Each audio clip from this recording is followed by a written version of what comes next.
All right, kids, here we are. Here we go. It is 12:05. May I be the first to say a good afternoon to you and yours. It is Super Talk 99.7 WTN. My name is Matt Murphy. We conduct proceedings that we call the Matt Murphy Radio Show between noon and 3 before we hand off to the drive with Brian Wilson. It's episode 467 of these daily activities from Monday through Friday, noon until 3.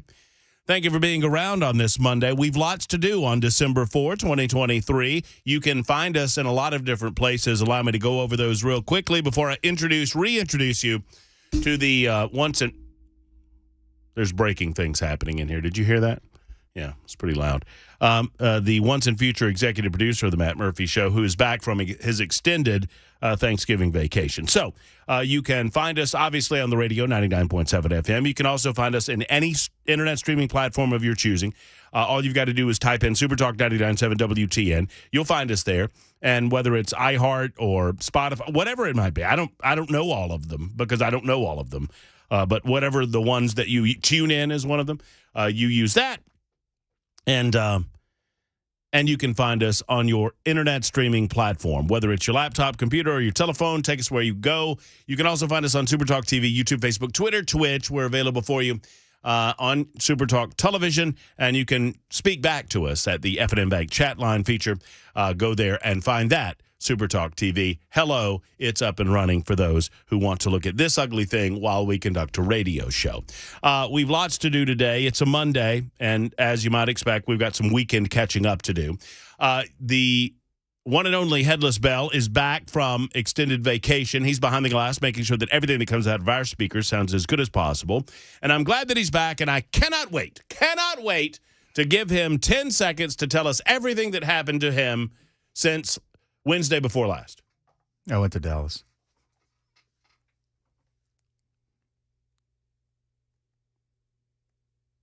Okay, then. There you go. There's your 10 seconds. I mean, hell, you had an extra 2 or 3. You could have done anything you wanted to, but you didn't need it. How was it? Everything good? Yeah, I had a good time. Yeah? Yeah, it was a little cold. You know, I don't think of Dallas. Hold on while you're talking. You keep talking. Don't necessarily think of Dallas as being cold, but it was... it got down pretty low. They had to bring the plants in and cover them up because of the freeze. Yeah, Dallas doesn't normally. It doesn't get as cold as Nashville, right? I mean, sometimes it can. When I lived there the first year, there was a wicked bad ice storm, but you know it's normally not that bad. Well, hope you had a wonderful time off. I did. Hope you gave yourself an opportunity to enjoy yourself. I know you're very focused on keeping the weight off. That you worked so hard to lose, but I hope you had a good time during Thanksgiving. I hope you ate something. I did a little too much, but you know, back on the program. It is what it is. I mean, I'm feeling you. You got to have fun sometimes. And well, that's right. Can't be. Life isn't all about 100% discipline. I mean, yeah, you put in the work so that you can have the fun, and then you put in the work again so you can have the fun down the road. So absolutely. I get that. There was no fun to be had vis-a-vis football over the weekend. The Titans lose. I was at that game. Enjoyed it. I did leave. I was one of those guys because we had to get back to the dogs, but left before the overtime. Thankfully, I could not figure out for the life of me how the Titans missed an extra point. They score the touchdown. Will Levis scores the touchdown to DeAndre Hopkins right at the end of the game. And we're leaving as that happens because, once again, we had to get back to our dogs and we had to get back to the car before we did that. Either way, watching, if you're leaving the stadium, for those of you who have been, if you walk across the pedestrian bridge, which is what we were doing, you can see the big jumbotron, so you can see the end of the game at the end of the game if you leave before the end of the game. And so I was fascinated why it was 25-25. Then I realized that Stonehouse had been knocked out of the game because of the ridiculous lack of a penalty on the first roughing the punter, what I would have called roughing the punter.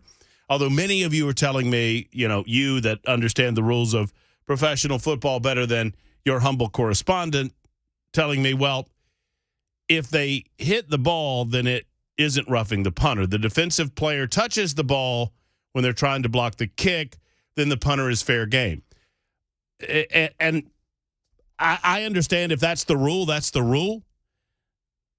For those of you who don't understand football, so if you're going to block the kick, you can't, if you miss the kick, you can't run into the punter. But apparently if you hit the kick, if you touch the kick, you can run into the punter, which makes zero sense to me, just functionally. So as long as you get to the ball, you can break his leg, and you're fine. As long as you get to the ball. He's fair game. 6442 says Tannehill is why they missed the extra point. I thought that Stonehouse was is that his name? I thought the punter was the holder there. Wasn't he the normal holder? Tannehill wasn't the normal holder. I guess Tannehill had to be pulled into that role. That's my understanding. I don't really, for what it's worth, I mean, it's another loss and another day approaching a better quality pick in the NFL draft. I mean, that's the way I look at it as a Titans fan. And then there's the Georgia Bulldogs, who lost over the weekend, and they will not be going to the college football playoff. They will be going to the Orange Bowl, which is a nice facility, it's my understanding, Hard Rock Stadium down in Miami, Florida. And yes, that's painful. As I said on the internet, because many of you were reaching out to me wondering if I was okay in the loss. The Georgia Bulldogs lost to the Alabama Crimson Tide. And Glenna, by the way, thank you to Johnny B's wife. Look at, did you see this, what Glenna made me? That was very nice. Hold on, I need my glasses. It says, what do you mean? Just look on your screen over there. I'm putting it up on the television. You got it on the TV? Oh, that's funny. She actually drew that? Yeah. That's really good. That is good. Glenna drew, it says, sorry, Matt. It's an elephant piercing bulldog rump there, and says we still love you. When I saw that loss, I'm like, I'm glad tomorrow's not Monday. I'm really not that way. You get emotionally invested. And this is what I said on social media. The reason that we enjoy watching sports, whether you're a baseball fan, hockey fan, football fan, whatever, if you enjoy watching a competitive endeavor, the reason that you enjoy it is because it gives you positive emotion when your team, your player does well. Well, that comes with a downside. If you're not doing that well, you're going to have negative emotions, and obviously you're upset. It sucks. Losing sucks. Whether you're a fan of the Georgia Bulldogs or the Tennessee Volunteers or the Tennessee Titans or whomever, losing sucks.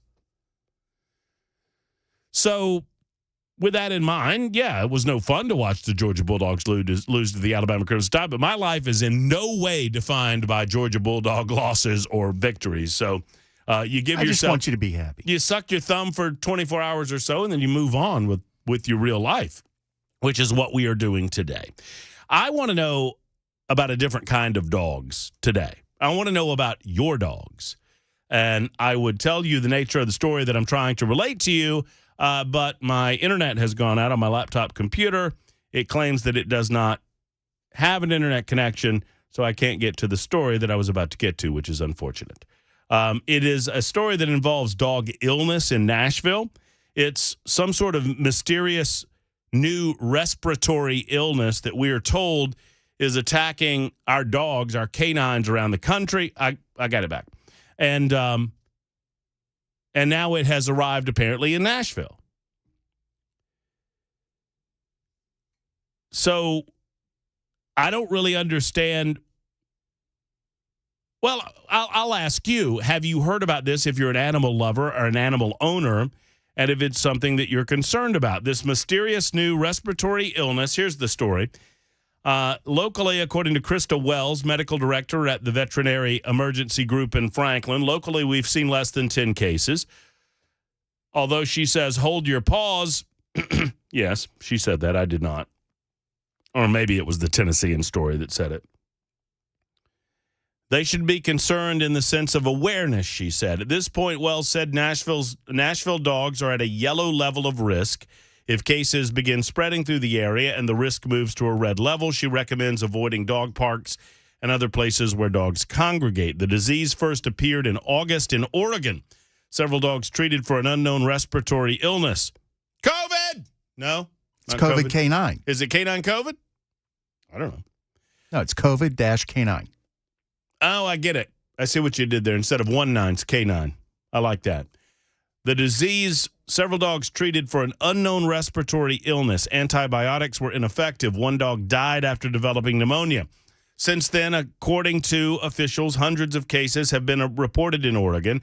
As of Monday, the illness was reported in more than a dozen states, according to the American Veterinary Association. Researchers working to identify the canine respiratory illness. So far, dogs Wells have seen in the Nashville area have recovered, even those that developed pneumonia. It's not an isolated. We have not even isolated what the it is, she said. We're trying to resolve the symptoms. Dogs become infected with respiratory infections, just like people. Kennel cough, which pets often catch at dog parks or boarding facilities, is the most common. This new, yet-to-be-identified illness is more dangerous because it can lead to pneumonia and often does not respond to antibiotics. So I'm curious if you've changed your activities if you're a dog owner as a result of this, if it concerns you to that level. If a dog begins to cough for more than a week or shows symptoms, sneezing, discharge from eyes, nose, lethargy, weight loss, or breathing difficulty, a visit to the vet is recommended. Cause of the new illness appears to be a virus. According to early findings, dogs that have died from the new illness have had underlying health conditions. Yeah, just like a regular COVID. You don't really take your dogs out of the house, though, do you?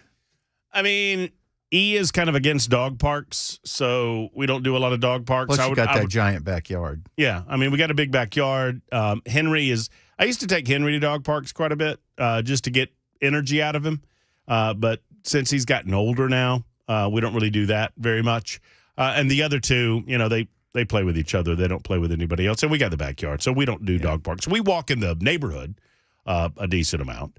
Get them on a leash and take them around the neighborhood. But other than that, no, not so much. Make sure they're not sniffing any butts while they're out there. Dog parks are interesting places, man. But I'm not knocking them. I appreciate them. I don't mind them nearly as much as some. I find human behavior far more fascinating than dog behavior. I understand what we're going to get with dogs. Dogs settle their own differences relatively quickly and go on about their business. It's the human behavior that's fascinating to me. Human beings that care about their pets, that care about their dogs, take their dogs to a dog park and then pretend they don't own one. They take them off leash, they let them off in the dog park, and then they just allow them to run roughshod. And I've seen case after case, and it's not everybody. It's not even it's a distinct minority of the people that go to dog parks, but it is what it is. Or you try to take your dog in and some old woman goes, "Nah, no, I don't like his energy." I wish we could tell that story. Can we tell that story? I don't see why not. He didn't say not to, did he? Did he? I'm going to do it. All right. I'm telling the story. So Mac Morey told us this story.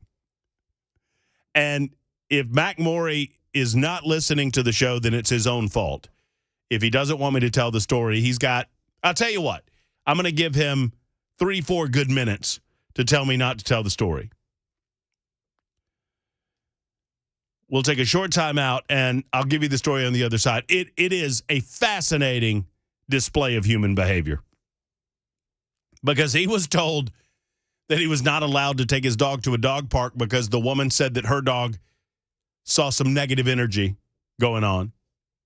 And so she told him no, he wasn't allowed in. This was just a dog. I guess I'm telling the story now anyway. So he doesn't have the time to tell me not to if he can't get to his phone. 12:19, other stories that we'll get into. There's a very serious situation going on overseas. A U.S. destroyer had to shoot down drones in the Red Sea as a result of attacks on America. An attack on an American destroyer is an attack on the United States of America. That's going on. We have this spy diplomat story that came out over the weekend is everything that's wrong with the deep state in Washington, D.C. I'll tell you about that. We'll ask the question whether or not you're supportive of baseball in Nashville. That's coming up on the show today. A pro-Palestinian group claims to have shut down Broadway over the weekend, or I guess late last week. We'll discuss that. And there's a debate this week for those who care. We'll talk about that on the show today as well. Your telephone calls all afternoon long, 615-737-9986. Just getting underway. It's 1220 Murphy Show on Super Talk 99.7 WTN.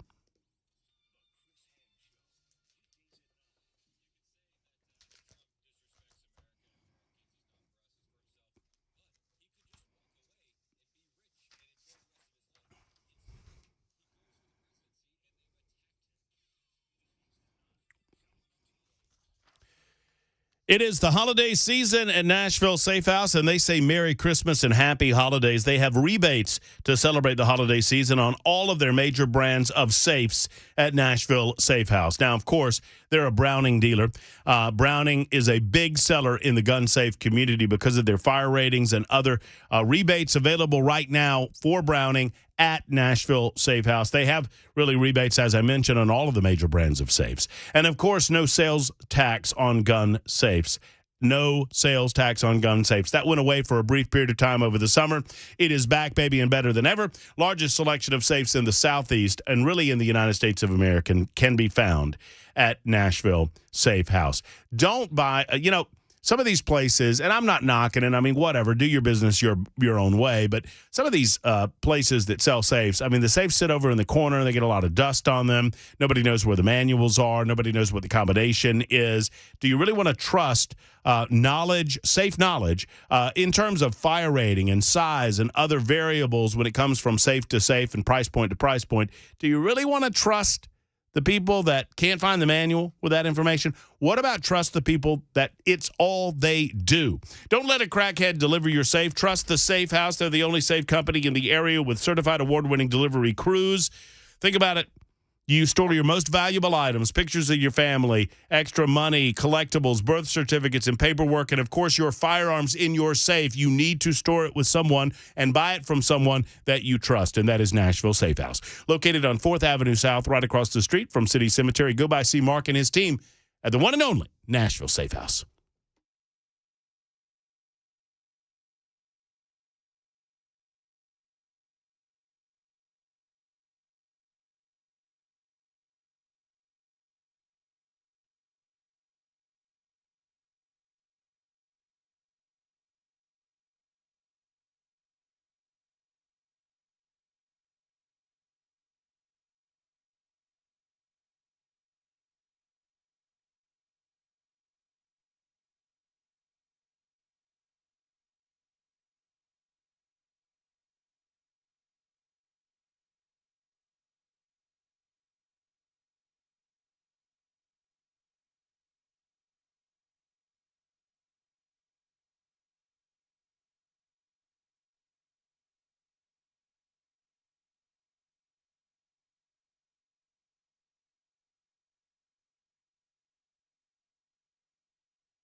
Coming up on WTN, more bombing in Israel. And a guy who used to be in the Foreign Service is cooling his heels in jail today. Those stories coming up. I'm Joan Jones. Thank you, Ms. Joan. It is 12:25 on Super Talk 99.7 WTN. Good to hear Joan back in the newsroom, gathering headlines, making herself available all throughout the afternoon for your consideration, and we appreciate that. It is a Monday edition of the Matt Murphy Show on Super Talk 99.7 WTN. Several of you calling in regarding the possibility of respiratory illness in dogs. The American Veterinary Medical Association recommends that dog owners make sure to have their pets current on all of their vaccinations, sure, has a healthy skepticism regarding vaccinations broadly extended to dogs now? You know, vaccine hesitancy for many of us was created out of COVID-19. Like, I never considered it. I never got a flu shot because I never got the flu. And then one year, several years ago, I got the flu. I always said, and I don't know why, this is just the way I am, I'm going to ride this horse till it bucks me. So I went all of my life without getting the flu. And I'd never had a flu shot. And so one year I get the flu and it sucked. And I always said, I'm not getting the flu shot until I get the flu. And people went, what? And I said, no, look, I'm just going to ride the train I'm on for now. Well, then I'm not necessarily against the flu shot. I don't think the flu shot is evil. And I would dare say that 90% of Americans, maybe more than 90% of Americans, would have said the same in 2019. Well, of course these things aren't evil. Of course they're not doing nefarious things to us with the flu shot. But now that the COVID stuff has happened, a lot of people are increasingly skeptical of any and all of it. And I wonder if that's extended itself to the canine world. You know, because obviously there are certain vaccinations you want your dog to have, right? Especially if you decide to board the dog, or if you're forced to put the dog in a kennel type situation, or if the dog regularly associates with other dogs in a dog park situation. Pat's in Gallatin with a thought on this. Hey, Pat, how are you? I'm good. How are you? I'm doing great. Thank you for your call. Well, you're quite welcome.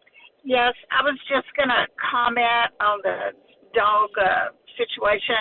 I've known about that was coming for quite a while. I'm a real neurotic pet owner. And so the last thing I wanted to do was actually take my dog to the vet. So I got their shots, quite a while back before I knew it was probably coming. But, it's a whole other story. But I thought my dog took a vitamin E the other day, which is deadly. And so I had to take her to the vet. And I inquired about it, and they're very state of the art. And it was a pretty bleak, actually, warning that they gave me about, of course, not going to a groomer, not going to doggy daycare, not going to a dog park, which I do none of those things. But they said they had 5 cases, and that when they know a dog is coughing, they meet them at the back door and treat them outside, and they all wear hazmat suits. And that it was really bad. And although you do need to have your dogs vaccinated for everything they can be vaccinated for, it doesn't really have a bearing on this particular illness, and they don't have a hold of it yet. So everything is pretty speculative. So the human psychology of this is more fascinating to me, because I have a trust in the Veterinary Association around the United. I mean, I have a trust in veterinarians, right? I mean, I do too. And so I'm not automatically skeptical or suspicious of any of this. I'm fascinated with the amount of people that are, though. Yeah, I know. I just, all I know is I want my dog to stay away from it. They have had 2 to turn into pneumonia out of 5 dogs. So that's not a real good record right there. No, that's not good. But, they said to just really, really be very cautious, and that it can be pretty virulent. But, I get every inoculation for my dog. Flu, and there's a Salisi virus, which is very virulent. So, I'm already neurotic and all that, but that's what my vet had to say. And as I said, they're very state of the art. So I'm trusting what they said.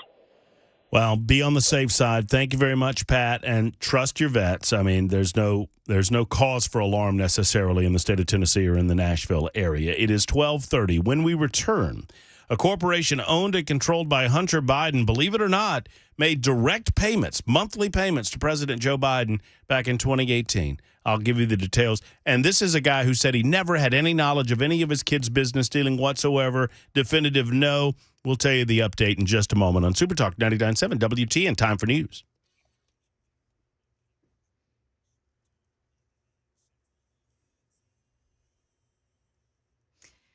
12:30 now, and I'm Joan Jones with your top stories. We've got your full forecast in 5 minutes. Let's go right to the war in Israel. The aerial bombing campaign has intensified in the southern part of Gaza, worrying tens of thousands of Palestinians who are still trapped in that area. Israel, meantime, has reassured the Palestinians that it will take what they call maximum effort to preserve civilian life. ABC's Tom Sufi Burridge is just over the border in Israel. Israel says that they have created so-called safe zones in southern Gaza. They're dropping leaflets. They've got QR codes. In theory, people can use the QR codes if they've got an internet connection. But that's a war zone. Most people, or some people at least, won't have that. So it's complicated. Israel's saying it's going to limit the civilian casualties. But the reality is it cannot prevent civilian casualties. Well, he was once a U.S. diplomat, and now 73-year-old Manuel Roca is under arrest and waiting for a federal court appearance in Florida. The Associated Press says that Roca is accused of secretly serving as an agent of Cuba's government. He had been a U.S. ambassador to Bolivia in 2000. Locally, a man's been hospitalized after a fight at a gas station ended in gunfire along Clarksville Pike. Now, that happened yesterday afternoon. Police say the injured man is critically injured, and they're still searching for the shooter. Well, got your shopping done? Lending Tree says the number of Americans every year racking up holiday debt is growing, with an average American household taking on $1,500 of debt. Expert Jamila Sufrant says that it might be worth it to start saving early for next year. Start putting money aside every month so you can be prepared for your holiday 2024. That can be $10 a month. It can be $50 a month that you can use without guilt for the next holiday season. And that is the latest news. Weather's next. I'm Joan Jones, WTN News.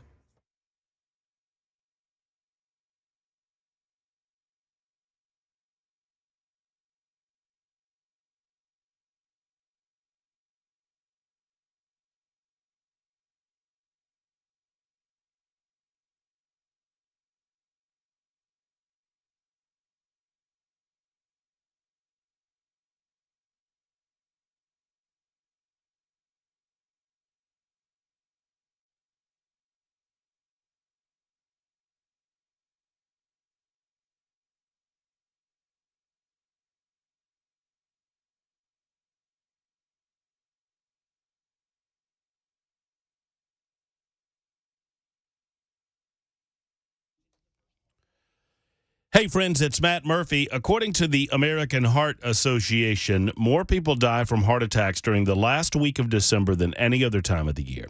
Being proactive is the first step in preventing oncoming issues relating to holiday stress, holiday eating, holiday drinking. What a better way to do this than to take advantage of an incredible offer from Kraft Body Scan. For only $149, you and your spouse can get a couple's heart and lung scan. We've been promoting this for a while. November being lung care prevention or lung disease prevention month, lung cancer prevention month, and now December being one of the more stressful months of the year. You and a loved one can get a full CT scan for just $149. These scans are typically well in excess of $1,000 each per scan. Take the initiative to remain healthy this holiday season by scheduling an appointment. Kraft Body Scan wants to get to know you, and they want you to get to know your heart and lungs and make sure that everything is A-OK. If it is, they'll help you understand that. If it's not, they'll help you understand what's going on. And understand, in these scans, the CT scan, you remain fully clothed. It can detect even the slightest irregularity. The results are read by a board-certified radiologist and a team of providers and then reported to you. Don't hesitate. Call today at 615-436-1000, 436-1000, or visit craftbodyscan.com. That's craftbodyscan.com. And when you do, tell them Matt Murphy sent you to Kraft Body Scan. Spell Kraft with a C, craftbodyscan.com.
Libertarian Lunch continues on Supertalk 99.7 WTN. Thank you to Mason Fleming for filling in for the vacationing Bell K last week, where we're back up to full strength. We have myself, yours truly, Matt Murphy, in the studio. Bell K behind the glass, making sure that everything that comes out of our speakers sounds as good as possible. Joan Jones, you heard her just moments ago in the Supertalk 99.7 WTN newsroom. She'll be there all afternoon. And so we're looking forward to keeping you right here until at least 3 o'clock and beyond with the Drive and Brian Wilson.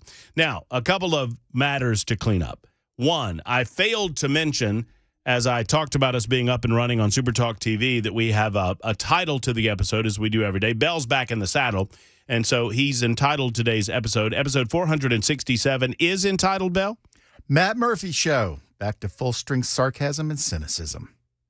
The Libertarian Lunch, noon to 3. Low carb all the way. It was not nearly as cynical without you. Yeah, I know. And I say that as a compliment. Yeah, it's true.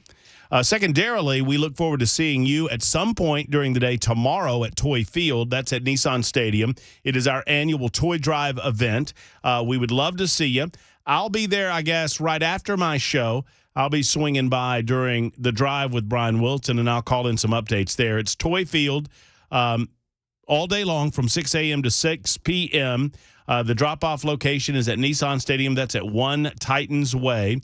You know where Nissan is. Toys Gathered will go to ensure all children on the Salvation Army Angel Tree will have a happy Christmas morning. It benefits the Salvation Army and the Salvation Army Forgotten Angel program presented by A.O. Smith, and we're proud to be a part of it. It's Cumulus Media and Supertalk 99.7 WTN, our annual Toy Field tomorrow from 6A to 6P. And then later on this week, one more, and I'll get more to content. Later on this week, we have a big event coming up at Cross Creek Marina at the scoreboards there. Cedar Creek Marina. Scoreboard from 4 until 8 o'clock. We'll be talking about the year that we're leaving behind and the one that is to come. It's a big Christmas celebration in my mind.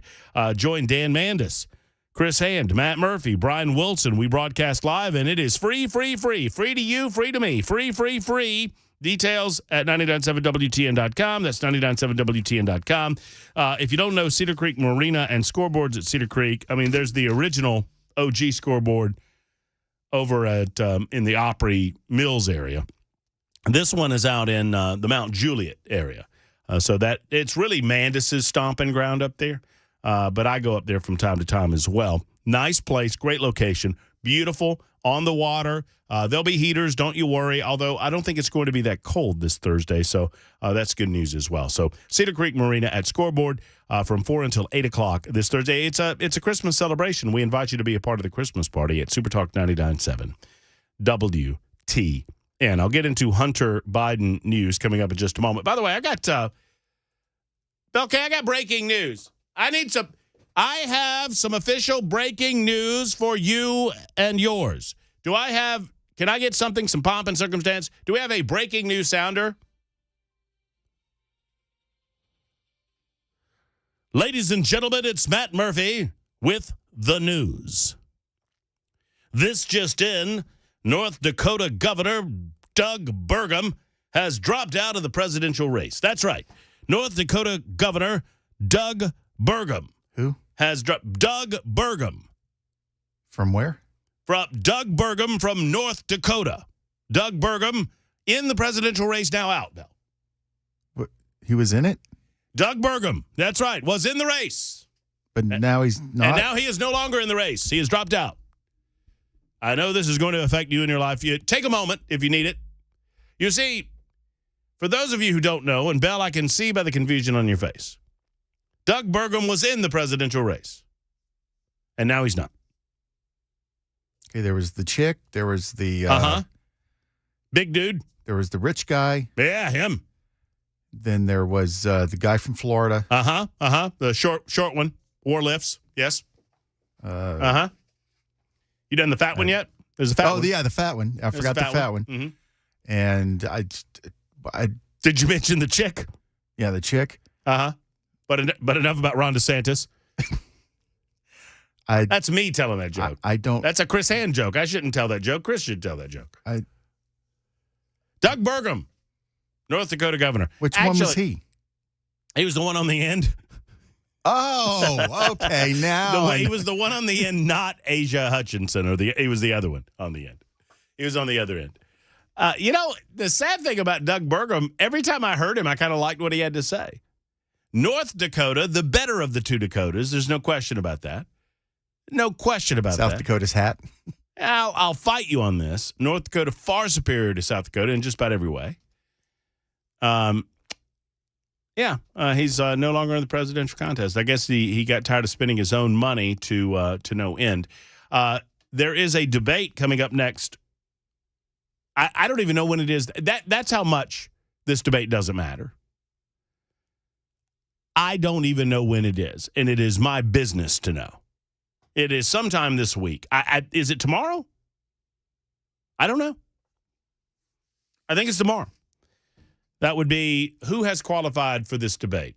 That would be Ron DeSantis, Nikki Haley, Chris Christie, and anybody else on stage?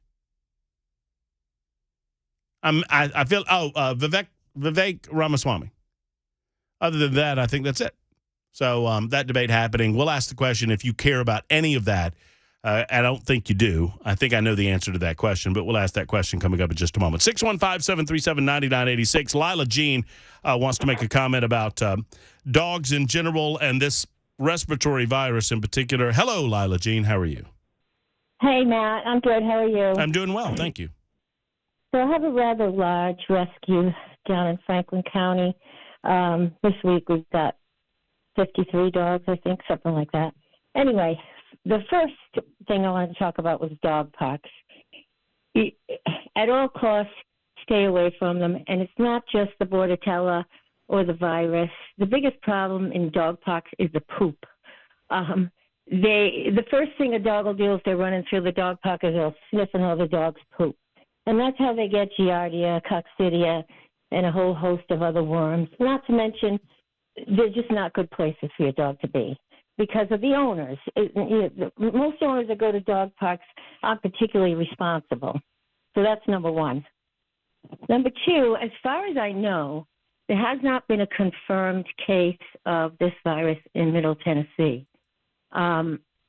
It's the one that I'm following this thing pretty closely, and the one that had basically guessed at it being COVID-19 treated the dog with Paxlovid as kind of like a last resort. It was a bulldog. The dog was near death. He treated it with Paxlovid, and the dog fully recovered.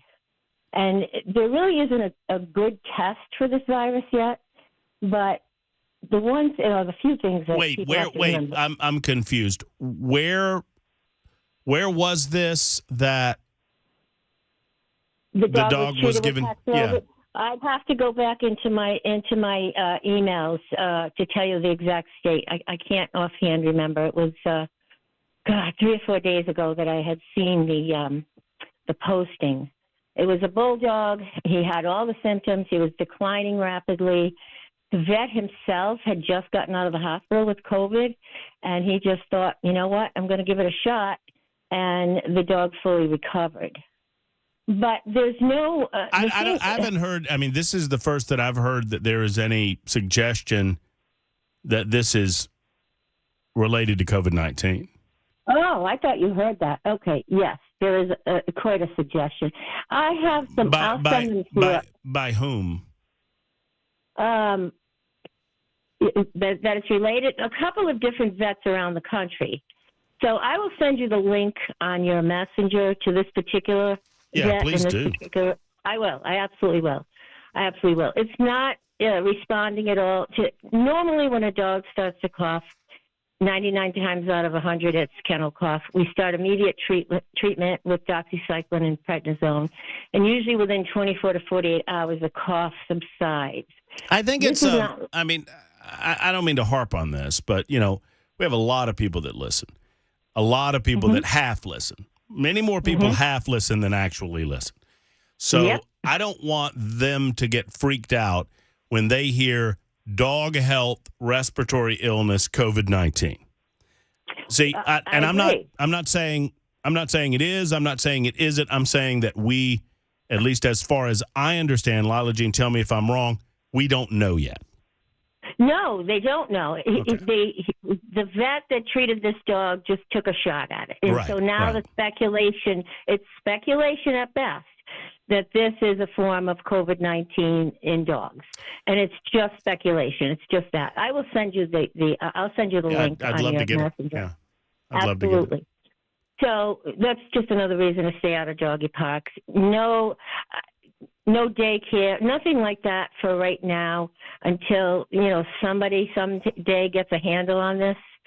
So, I would just keep my dog at home and do the best you can to get an in-home sitter. Now, the other thing I wanted to address is vaccines. I'm not a vaccine person at all. Like you, I've never had the flu shot, didn't take the COVID shot, none of that. The dogs that are here that are up for adoption, they all leave the state. They have to have every vaccine we can give them. The Lyme disease, the Bordetella, which is kennel cough, the parvo distemper, parvo influenza, and rabies. They have to. My dogs, my personal dogs, and right now I've got about 14 of them, the youngest one being 15, the oldest one about to be turning 21, have never been vaccinated unless I get a dog as a puppy. If I get a puppy that comes in here and I decide I'm going to keep it, absolutely positively vaccinate for the parvovirus. It's rampant in the South. It's dangerous. It's deadly. After that first initial round of shots as a puppy, I never do it again. Now, as you can imagine, with this many dogs, probably once a year, we get about a kennel cough here. All the dogs that are coughing are all the dogs that are vaccinated. My dogs never cough, never catch the viruses, never catch anything. That's my take on vaccines. I'm just not a vaccine person, and it's definitely not indicated to vaccinate a dog that's 15, 18 years old. Lila Jean, great information, great telephone call. May I ask a personal question? Absolutely. Where are you originally from? Providence, Rhode Island. Providence, Rhode Island. That's where I was born, yeah. Say dog park again. Dog park. I love it. Hey, listen, we parked the car in the yard. I know. I could listen to you say this all day. I mean, when you first said dog park, I thought you were saying dog pox. And then I figured it out. I said, oh, no, she's saying dog park. And then I loved it even more. Well, listen, thank you for the info. Call us back anytime. Doesn't have to be about dogs, but we certainly appreciate the participation on the show. A lot of folks are concerned about the possibility of this illness. I just want to reiterate, I don't know what it is. I've not studied the story long enough to know what it is. I know that they don't know that it's COVID-19 or a derivative of COVID-19. We did have some inkling or understanding that dogs could get COVID-19, but for the most part, much like humans, they got better on their own. Matt? Yes. Apparently now the CDC is recommending, according to guidance from Dr. Fauci, that all dogs wear masks when sniffing each other's butts. Well, that's a quality recommendation. You know what we should do is you should probably double mask, or even we should. I mean, is there a way to develop some sort of butt mask that we could put on the butts too? That would probably be easier than masking the dog's face. A lot of nose to butt action at a dog. At the dog, let me see if I can say it the way Lila Jean says it. At the dog pack. P-A-K. Pock. Yes, that's right. The dog pack. I've been informed that I squirreled myself and I missed an opportunity to tell the Mac Maury dog pack story. We'll do that next on Super Talk 99.7 WTN.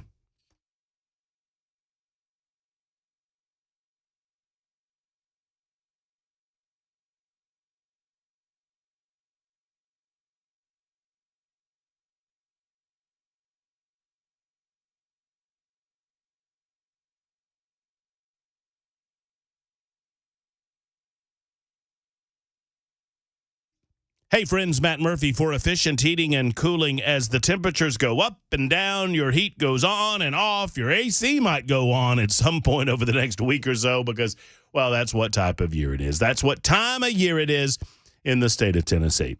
Well, whatever your situation, whatever the condition of your unit, if you need help, Jeff Eddy and Efficient Heating and Cooling, they're there to help. They can assist you in any and all of your needs when it comes to preparing your system for the wintertime, making sure that you get maximum life out of that heater. You know, there's a life cycle there, and I don't know exactly how long it is. I would suppose, you know, let's say it's 15 years. Well, if you want to get 15 years out of your heater and you only get 13 years out of your heater, it's literally costing you a tremendous amount of money not to get maximum life out of that heating unit. And the way that you do that is to call Jeff Eddy in Efficient Heating and Cooling, have him come and maintenance the unit with regularity.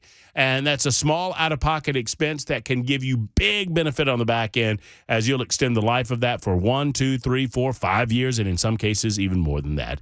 Go to Jeff Eddy's website at Efficient Heating and Air. It's efficienthvac.net. That's the website, efficienthvac.net, or 615-784-4424, 784-4424 for Efficient Heating and Cooling.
Coming up, China is crying foul over some U.S. naval ships and a local school bus involved in a head-on crash. These stories and more coming up at 1 on Super Talk 99.7 WTN.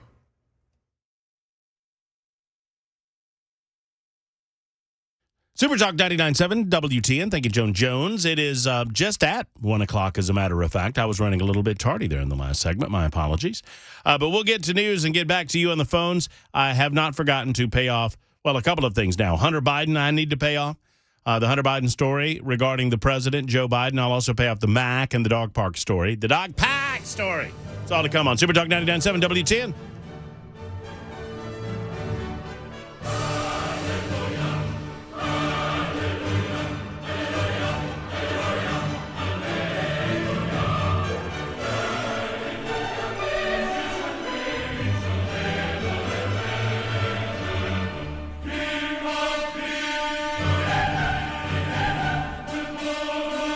O'clock now. I'm Joan Jones with your top stories. We've got the full forecast in 5 minutes. Crash overnight in North Nashville. This happened around 11 o'clock last night in the 1700 block of Dr. D.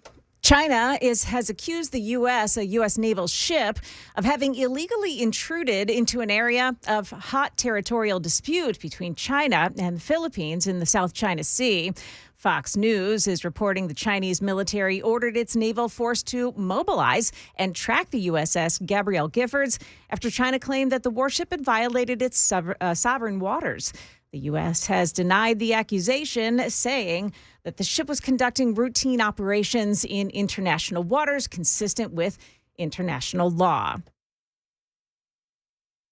Meantime, divers have recovered what's believed to be the remains of a crew member and their crashed U.S. Air Force Osprey aircraft that crashed near Japan last week.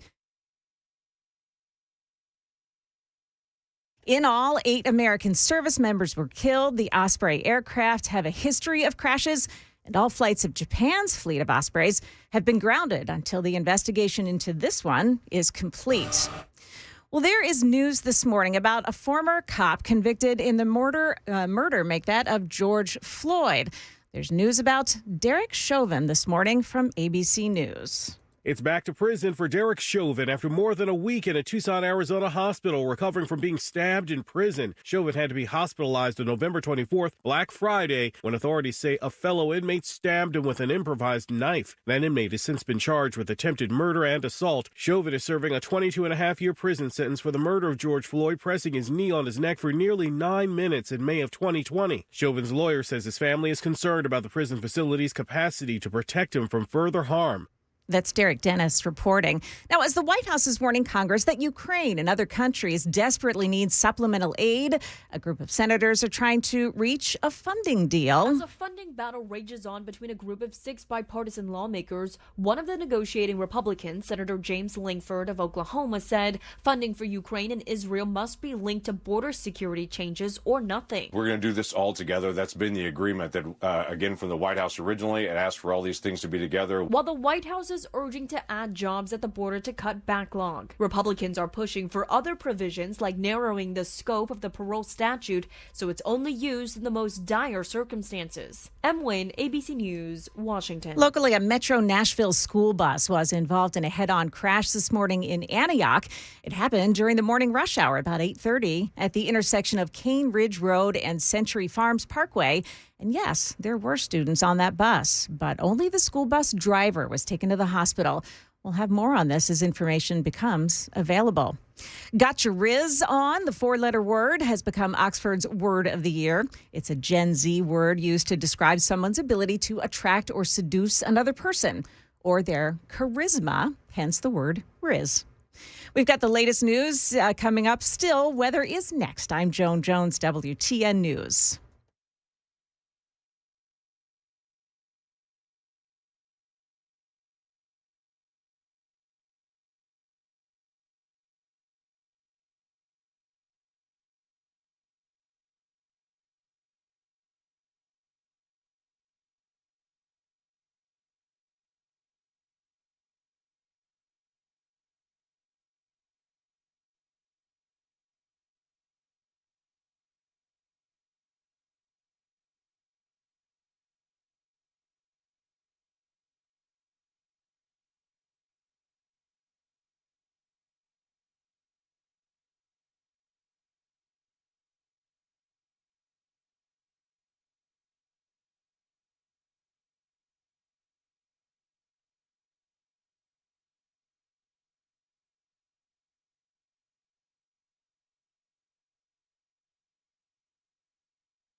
How you feeling, men, into December? I mean, it's a busy time of year. You're doing a lot of outdoor activity. Maybe it's cleaning up the yard for the holidays. Perhaps it's putting up Christmas decorations and lights outside and inside.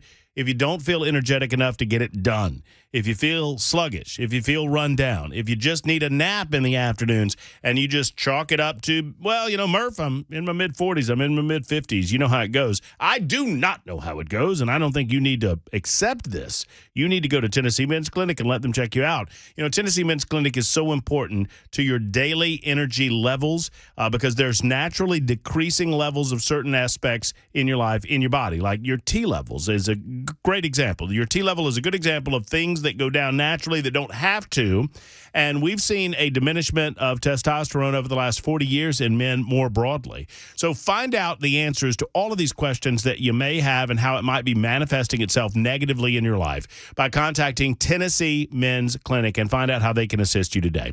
The Tennessee Men's Clinic can be found at TennesseeMen'sClinic.com. That's easy enough, right? 2 locations to serve you. One's in Midtown Nashville, been there for a long time. The other opened just this past spring, and that's in Cool Springs in Franklin to serve those to the south of the city. Go to TennesseeMen'sClinic.com once again or give them a call and schedule an appointment today, 615-208-9090, 208-9090.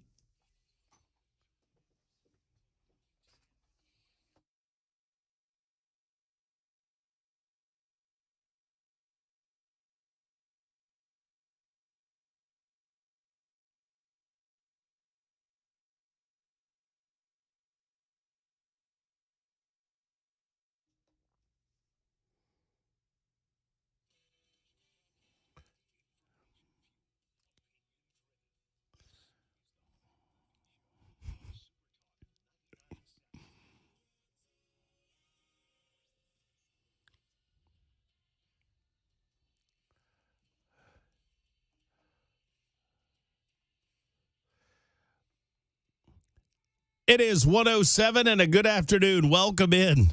Matt Murphy Show on Super Talk 99.7 WTN. If it sounds like I have a smile on my face and I have a laugh in my throat, it's because I do, and it's only because of the look that I'm seeing on Belle K's face right now. Belle, your pain is my joy. I don't know if that's the right thing to say right now to you, but I cannot help myself. I love and adore you, and I continue to love and adore what I'm hearing. Yeah, I know. The computer doesn't love and adore you. I love and adore you, and welcome back to your post, Headless Belle, on Super Talk 99.7 WTN and the Matt Murphy Show. I promise you guys, I have nothing to do with any of this, and I promise you that Belle K is about to break something. Let's find out what together on episode 467 of the Matt Murphy Radio Show. So, I mentioned in the first hour of the show, and I promise I'll get to some of that cleanup that I guaranteed you I'd get to in just a moment. But, I mentioned my pain watching my beloved Georgia Bulldogs lose the SEC championship. For those who are football fans, this college football playoff discussion is funny to me because I cannot possibly find myself with enough time on my hands or enough care in the world to be this emotionally invested in who is in and who is out of the college football playoff, only to say that I know that the Georgia Bulldogs are certainly out, as are the Tennessee Volunteers. Maybe not so much next year, as they have a 12-team playoff going next year. But this year, FSU out, Michigan in, Washington in, Texas in, Bama, after beating my beloved Bulldogs in the college football playoff. FSU has the biggest beef of the 5 in as much as they finished their regular season and won their conference championship with an unblemished record. They were 13-0. However, they lost their starting quarterback a couple of games ago, and that factored into the decision to put Alabama in as opposed to FSU in the 14 playoff. They were never going to leave the SEC out anyway. Tommy says, I love the Super Text line is up and running, by the way, 615-737-9986. And I love the people that give me the roll tide, and that's all well and good. But what fascinates me are the people that give me the roll tide, and then when I don't respond to them, give it to me again. And when I don't respond to them, and I eventually say thank you. I don't know what you're expecting back, but I'm not a fan of the Crimson Tide. And I think that's your war cry or your war whoop, your call to arms, and that's not for me. That's for Alabama fans. So Roll Tide, Murphy. And I'll say, thanks. No, you're supposed to say Roll Tide. No, I'm not. I'm not an Alabama fan. I'm not supposed to say that at all. I'm not obligated in any fashion to root for the Alabama football team for any reason, really. If you did that, we'd probably have to call out an ambulance or something because something's severely wrong with you. Yeah, I'm not doing all that. And some say, "Hey, aren't you rooting for Bama in the college football playoff?" No, not really. I'm not a fan of the University of Alabama.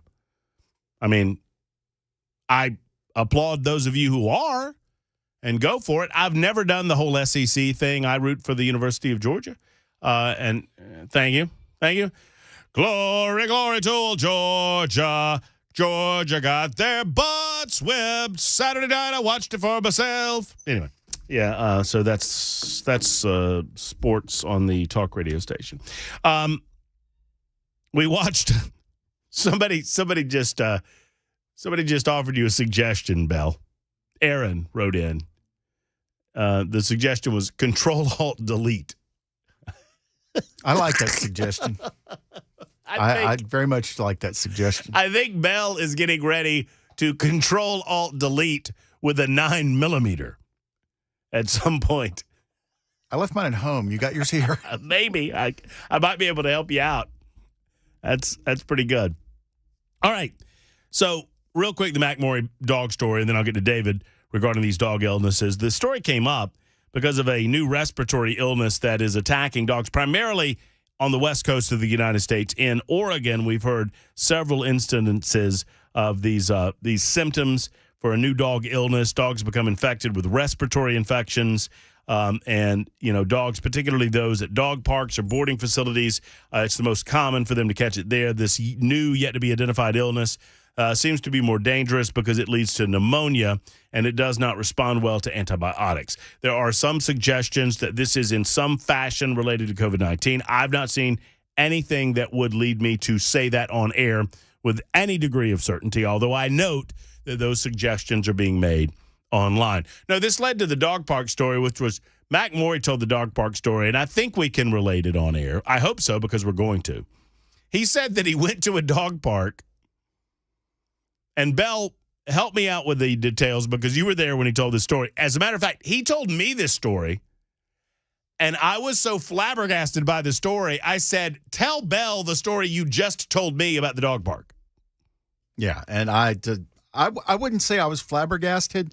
I would have just presented the lady the one-finger salute. Yes. And walked on in with my dog.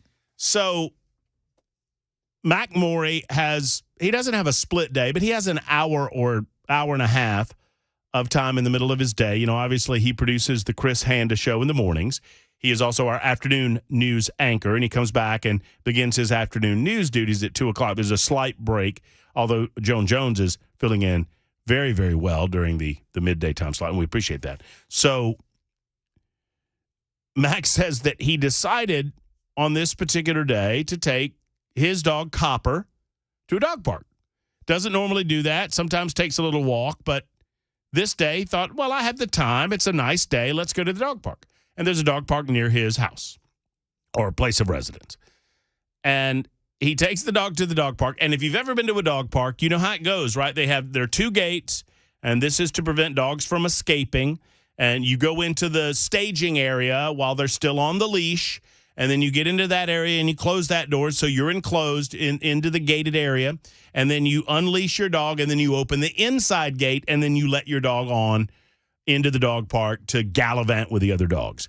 One, if you've never been to a dog park, it is a big no-no to keep your dog on leash in the dog park. Dogs are pack-based animals. And what happens, the dynamic when a dog is still on leash is it draws other dogs to them. Those dogs that are still on leash, and I'm just giving you a little dog whisperer one-on-one from Matt Murphy, a.k.a. what was the dog whisperer's name?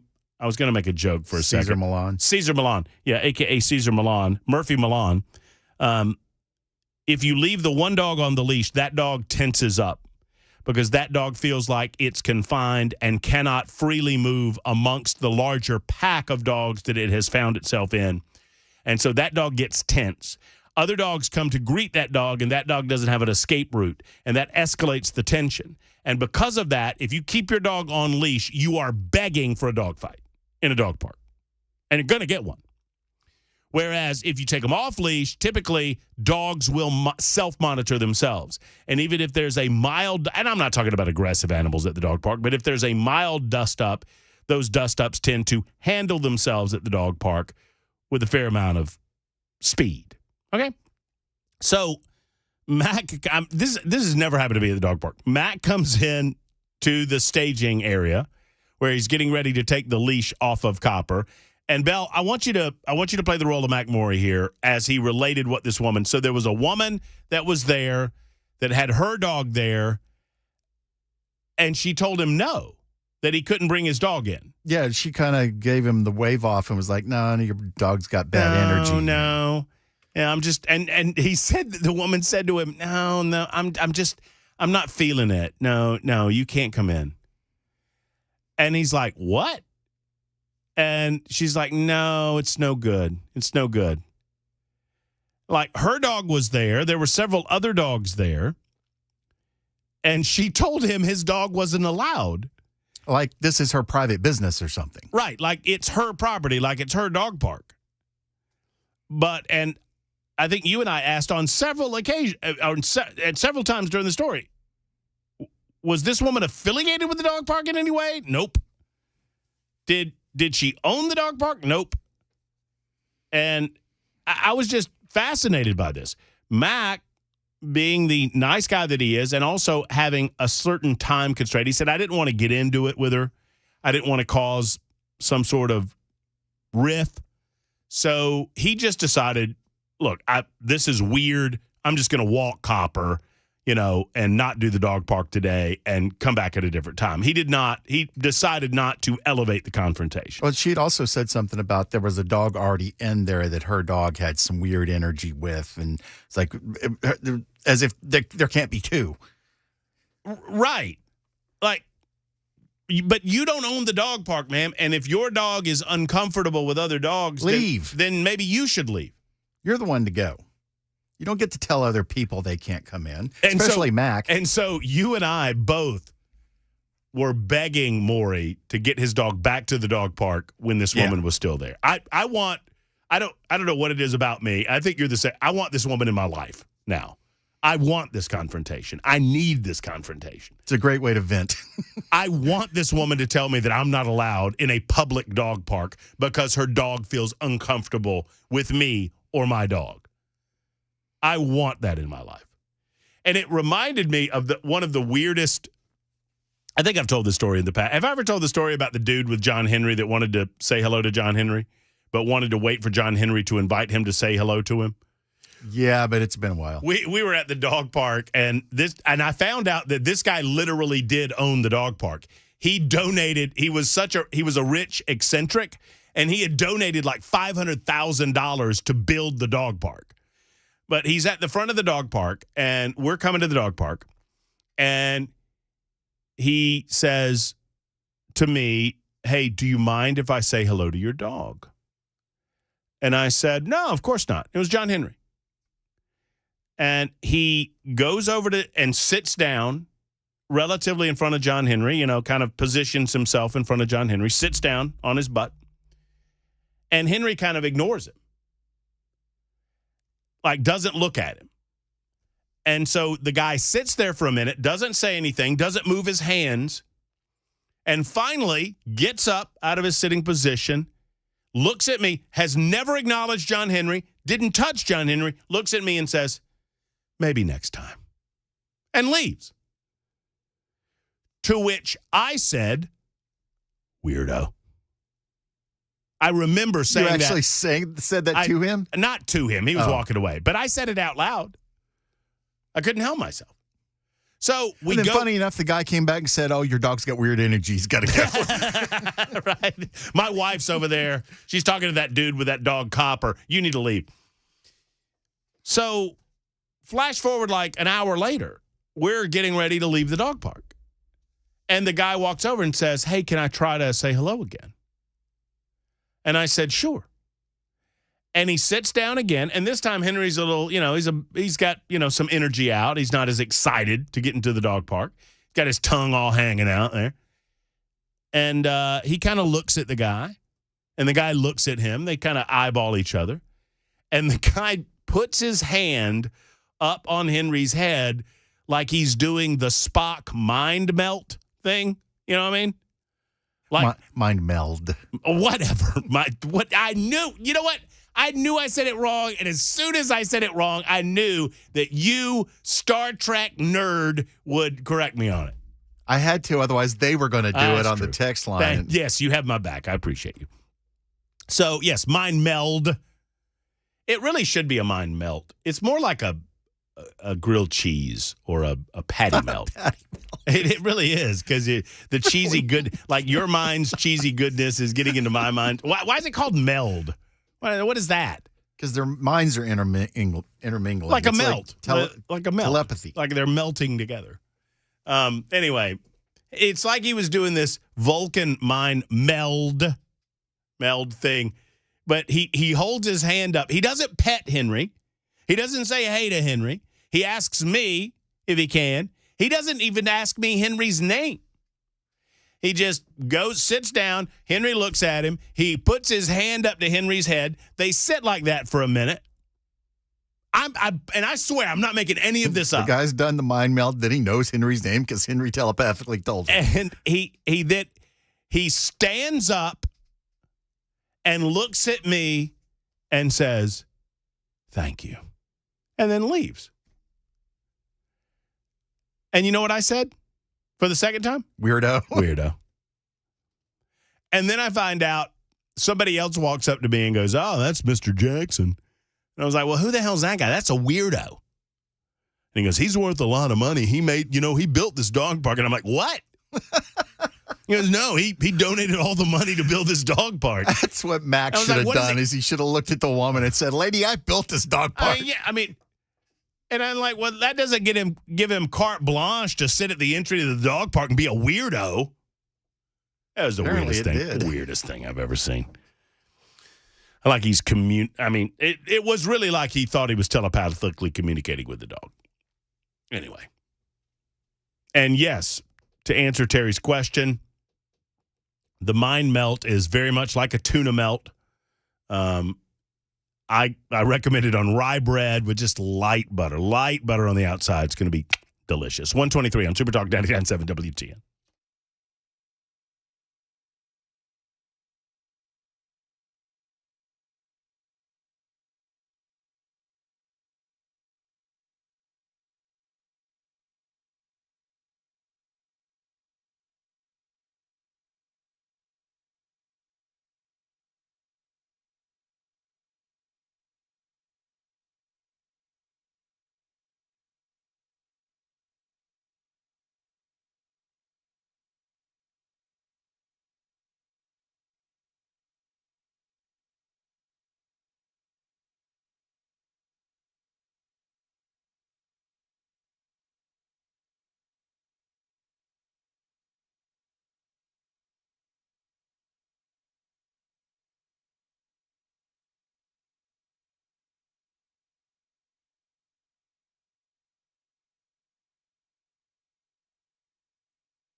Coming up on WTN, the latest on a school bus crash in Antioch. And some lawmakers on Capitol Hill say they have the receipts that show the president took foreign money. We've got those stories and more coming up at 1:30 on Super Talk 99.7 WTN. Thank you much, Joan. It is 1:28, Super Talk 99.7 WTN. Monday edition continues on The Murphy Show, Super Talk 99.7. So I've got an update on the story that Lila Jean was telling us about a dog, not from Tennessee, but a dog in Iowa, Des Moines, Iowa, I believe it was, that was treated with Paxlovid. Mysterious dog illness spreading the Cass County, Iowa. I assume that's Des Moines. I probably shouldn't. But I'll tell you the details of that story coming up in just a moment. In the meantime, on the super text line, Jason says, I've never seen Star Trek or Star Wars, but is this mind-mailed anything like what John Lithgow did in Third Rock from the Sun? I think that might. I don't know. I've never seen Third Rock from the Sun. Meld, to blend or combined, says Kathy. Yes, I understand. I was just Speaking of weirdos, dude, come on. What, how have you not seen either? Yeah, at least one. Yeah. Didn't you tell me you were Trek first, Star Wars second? You mean in preference? Yeah. No. Other way around? Yeah. You like Trek, though? Oh, yeah. So both of them, you're all good? Oh, yeah. Okay. Yeah, Star Trek was definitely the after-school show of choice when I was a kid. No, I'm Wars first. From a storyline perspective, Wars first, Trek second. Although, Wrath of Khan, man. So I didn't know, while we're on the squirrel train, I did not know that Ricardo Montalban, when I saw Wrath of Khan, had been he was Khan in the original series. Yeah. And that was the whole point. And so they had to have Ricardo Montalban to make it work. And apparently there was a rumor going around when he did that he had that wasn't his real chest. It was a chest plate, which is not true, according to the director. But what was true was Ricardo Montalban had been Mr. Rourke in Fantasy Island for so long that he had he said on set when he first started doing Wrath of Khan that he didn't have it. He couldn't get it. Like he couldn't get the anger. He couldn't get the revenge. And he requested the old Star Trek episode that they gave him so that he went to his trailer to watch it so he could find it again because it was so hard to find. He told a story on Johnny Carson one time that they were after him to do the movie and he didn't want to do it. He just didn't feel like he needed to revisit the character, but they would not stop hounding him about it. And he had just seen a movie that he really liked, and his out was, okay, you know what? You get this guy to direct the movie, and then I'll do it. Well, that happened to be the guy that was directing the movie. Oh, man. You cannot beat that. With my last dying breath, I spit upon thee. Yeah, he was, so good. It's such an intense amping up of the character from the show, too. And his wife was supposed to be in the movie. Did you know that? No. But the woman that played his wife in the original series had, I think, cerebral palsy or multiple sclerosis and could not. Did I say that right? Did I say that wrong? If I said it wrong, I'm sorry. But she couldn't do it because of physical illness, and so they wrote her out of the script. They wrote that she had died. It's 1:32. I'm gonna pass away myself if I don't go ahead and get to the news. It's 1:32 on Super Talk 99.7 WTN.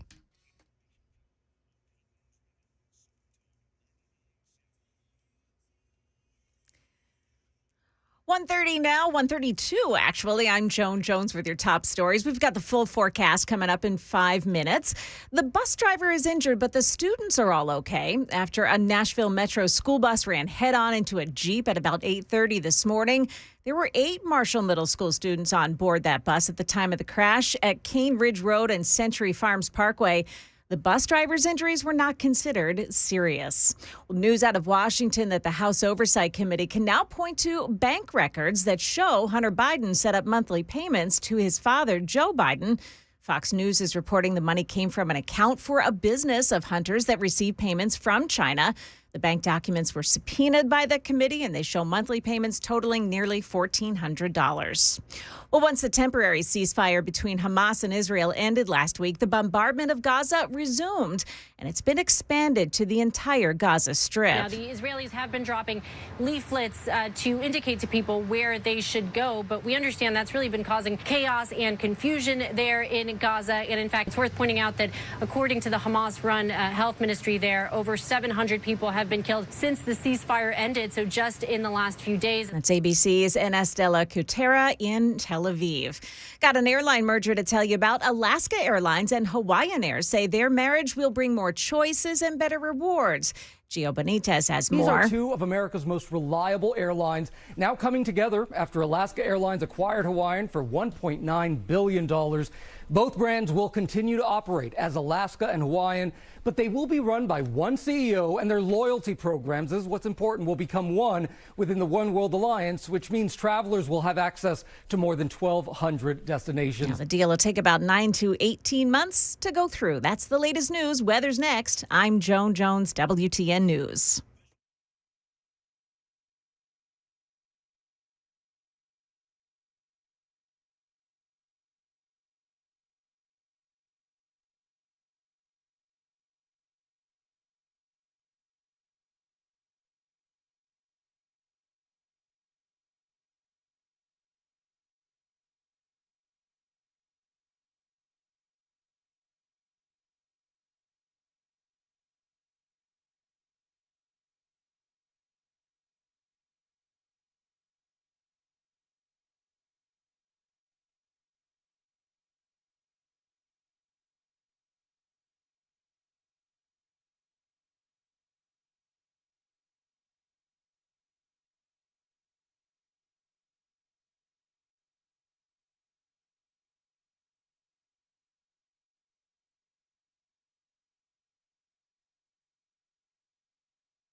Man, halfway home already on this Monday edition of the Matt Murphy Show, Super Talk 99.7 WTN. Pleased you've joined us. Thank you so much for your time and consideration. It's 1:39 on Super Talk. We invite you to be a part of the discussion, the conversation, turn a monologue into a dialogue or a dialogue into a trilogue, as the case may be.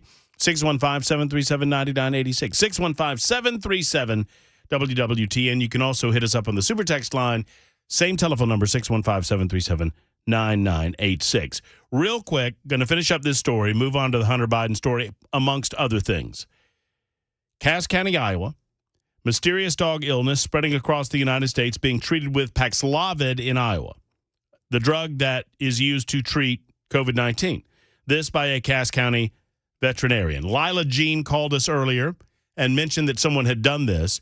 I had not seen the comparisons or the relationship between this mysterious dog illness that we brought up. There's been a number of cases in Nashville, and I'm wondering if you dog owners have taken any precautions in that regard because of it. Well,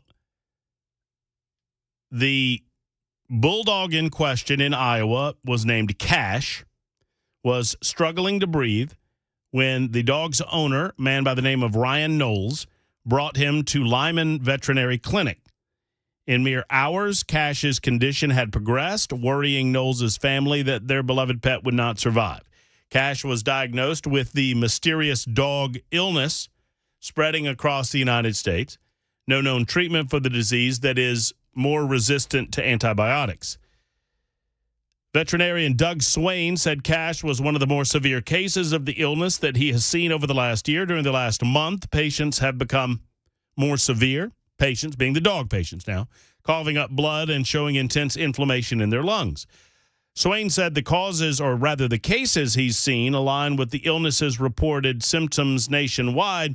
But unlike other cases, he said many of the sick dogs around Cass County have not come in contact with other animals, leading him to have other potential diagnoses at his fingertips. The trend he's noticed in cases is the owner's health. Swain said in more severe cases that he has been a part of, the more severe cases that he's treated, the pet's owners are reporting that they have recently had COVID-19. Now, this is anecdotal. I'm just relating the anecdotal story from a local news channel, KCCI, out of Des Moines, Iowa. Swain said, I had COVID, spent 9 days in the ICU myself. When I see these dogs, I think about how I looked. With no treatment option available, Cash's condition worsened. Swain and Knowles decided to try giving Cash a COVID-19 treatment meant for humans. I said, why not? What do we have to lose? From everything I've read or heard, it's kind of a death sentence if we don't. Days later, Cash made a recovery. Imaging showed inflammation in his lungs was subsiding. Knowles said his dog seemed more himself. Since Cash's recovery, Swain prescribed the drug to other dogs with severe cases of the illness. Cash's recovery may have been coincidental, but Swain intends to keep testing his theory. So I just promised I would follow up on that. There's still no medical diagnosis necessarily that there is a relationship between COVID-19 itself and this mystery respiratory illness. It is, as they say, what it is. David will put a capper on this discussion right now. David, thanks for your patience. How are you, sir? I'm doing good. How you doing, Matt? I'm doing well, David. Thank you. My dog has that. We went on vacation, went to the mountains for a week, and boarded our dog there in Hendersonville. And come back, and after we got back, we noticed he had a cough. We thought it was maybe kennel cough. We took him to the vet. Wasn't kennel cough. Our vet told us that, he felt like that was what it was that was going around. And he said we had done some checking on it and had heard the same thing, COVID, they thought it was connected to COVID. He said that he did not feel that it was connected, had anything to do with COVID, that it was just a new virus that the dogs got, that penicillin did not, or antibiotics did not have an effect on it. And he gave us something else. that is not supposed to be. It's kind of got to be kept out of the light. But he still has the cough. It's been over 2 months. It's not as bad, and he still has it. My wife thinks sometimes he just wants attention, but you know. Yeah, I mean, well, so is everything okay with your dog now? He's okay, but he still has the cough. And you could tell it had something to do with his respiratory. Right. I mean, it was just the way he coughs. You can just tell it's not a normal dog cough. You know what I'm saying? Well, and I was just broadly, I was curious whether or not dog owners, and obviously you down in the borough, David, you caught wind of it because your dog caught it. But I was just curious. And thank you for the call. Curious if dog owners are aware of this, and if so, if they have begun changing any sort of activities that you are normally doing on a day-to-day basis or weekly basis as a result, whether it be the park, dog park, kennel, doggy daycare, or whatever. A corporation owned and controlled by Hunter Biden made several direct monthly payments to President Joe Biden beginning in 2018. According to bank records released by the House Oversight Committee today, and according to information that you will not hear on the mainstream media. CNN, #NeverCNN, garbage network full of garbage people spewing out garbage. I say #NeverCNN because I don't think you should support anything that CNN does. It's an occupational hazard for me. I'll watch CNN so you don't have to. I'll say it again. I watch CNN so you don't have to. And I'm watching CNN. And CNN is not covering the scandal, the growing scandal within the Biden administration, which I'm fine with, by the way, and I'll tell you why a little bit later on. I mean, suffice it to say that if you imagine for just a moment or two, if the shoe was on the other foot, if it was President Donald J. Trump who had all of this scandal at his feet, how the mainstream media would be covering this, and I think you know your answer, and it doesn't matter what your politics are. You're smart enough, even if you're a liberal Democrat, and I suspect that if you're a liberal Democrat, you're not as smart as the average bear, but you're smart enough to know how the media would be treating this. You know, deep down, you know that the media would be after this and on it 24 hours a day, 7 days a week, were this Donald Trump. I mean, my goodness gracious, let's look at the evidence. Joe Biden steadfastly, repeatedly said that he did not know about any of his son's business dealings and would not have done that for a second, that was untoward and that was just a point too far and he would never take that step, and it was something that he did not do, and he made it a point not to do it, and he didn't know about any of his children's business dealings, or his brother for that matter. Well, we know that that's a load of malarkey. He had regular telephone calls with his son. He had regular telephone calls with those business partners. He had dinner with them. If this was Trump, and I say this without any facetiousness or sarcasm, the odds are he would already have been indicted. Yes. Certainly impeached. And probably convicted. And criminally indicted. Because what we know is that the potential exists that the current president of the United States of America has been corrupted. That he is being used by the Chinese government and potentially other governments as a pawn of the Chinese. Is it any wonder that he kowtows to the Chinese government on a regular basis, considering what they have over him? At least what we believe they have over him. The subpoenaed bank records obtained by National Review, and I'm reading from said saying, reveal Owasco PC established a monthly payment of $1,380 to President Joe Biden beginning in September of 2018. That's obviously before he became president of the United States. The committee says the payments establish a direct benefit Biden received from his family's foreign business dealings, despite his repeated claims that he's never benefited from or been involved with or knew anything about his son's ventures. According to House Oversight Committee Chairman James Comer, this wasn't a payment from Hunter Biden's personal account, but an account for his corporation that received payments directly from China. This is a direct chain of events in which Hunter Biden is paid from China, and then he turns some of that money over through the business to Joe Biden. No, sir. Mr. President, this is as close as we have you getting directly paid from China on record as we have seen. This is smoking beyond belief, friends. There is fire here. And if you need any further evidence, watch how far away from this story the mainstream media runs. Comer, for his part, says, at this moment, Hunter Biden is under investigation by the Department of Justice for using a Wasco PC for tax evasion and other serious crimes. And Joe Biden was a party to it. Comer says the payments are, quote, part of a pattern revealing Joe Biden knew about, participated in, and benefited from his family's repeated influence peddling schemes. As the Bidens received millions from foreign nationals and companies in China, Russia, Ukraine, Romania, and Kazakhstan, Joe Biden dined with his family's business associates, spoke to them by speakerphone, had coffee with them, attended meetings with them, ultimately received payments that were funded by his family's business dealings.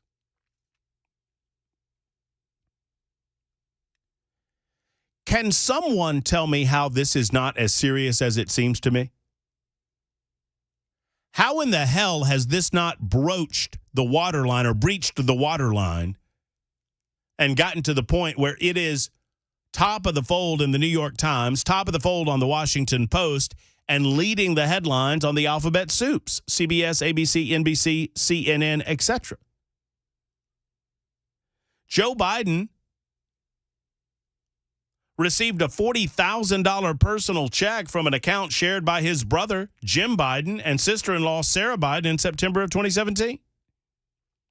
Last week, the committee released an email from a money bank laundering investigation, or I transposed that, bank money laundering investigation, who expressed serious concern about a transfer of funds from China that ultimately trickled down to the President of the United States. 10% for the big guy, y'all.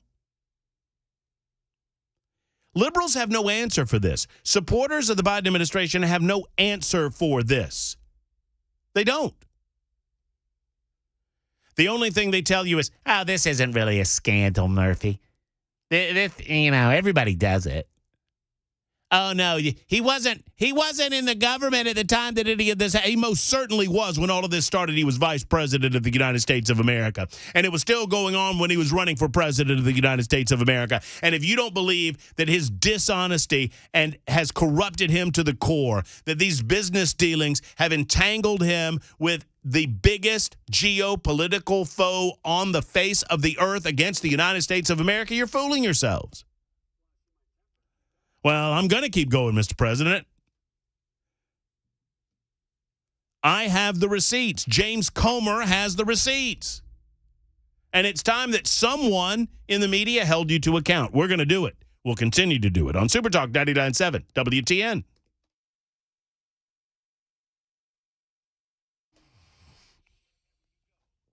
The Dr. Gill Center for Back, Neck, and Chronic Pain Relief is located in Franklin and well within the sound of my voice wherever you might be listening, and well worth the drive because of the pain relief offered through their incredible modern techniques and their advancements in the technology that they use. Yes, they're a chiropractic center. And yes, they use the traditional approach to help get that spine right. Getting the spine right and aligned is key to a pain-free life, especially when you reach a certain age in your life. But it's more than just that nowadays at the Dr. Gill Center for Back, Neck, and Chronic Pain Relief. It's also all about soft tissue.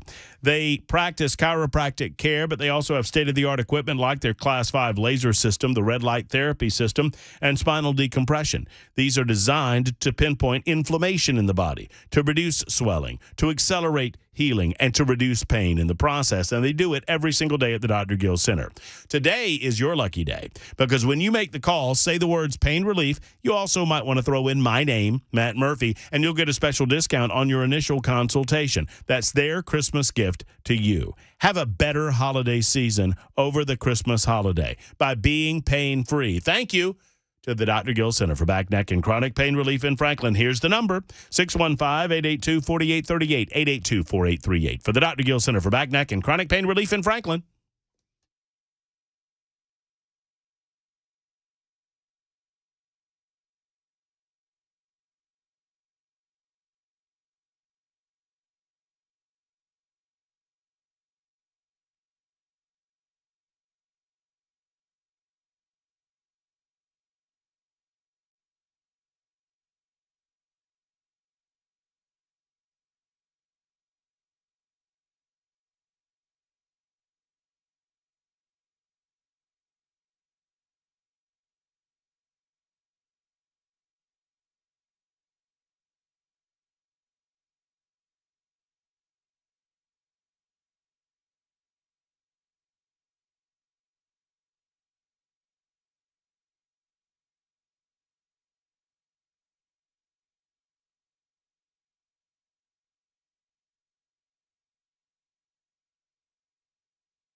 Coming up, Israel expands its campaign in the Gaza Strip, and there's one less Republican presidential candidate today. These stories and more coming up at 2 o'clock on Super Talk 99.7 WTN. Thank you much, Joan. It's just at 2 o'clock, just before, as a matter of fact. Once again, always running late. So much to do, so much to get to. So we'll go ahead and get to the news. I'll tell you what, let's get to the news. Joan is far more important what she has to say than what I have to say, and then we'll get to the final hour of the show on Super Talk 99.7 WTN. Here comes the news. Stand by.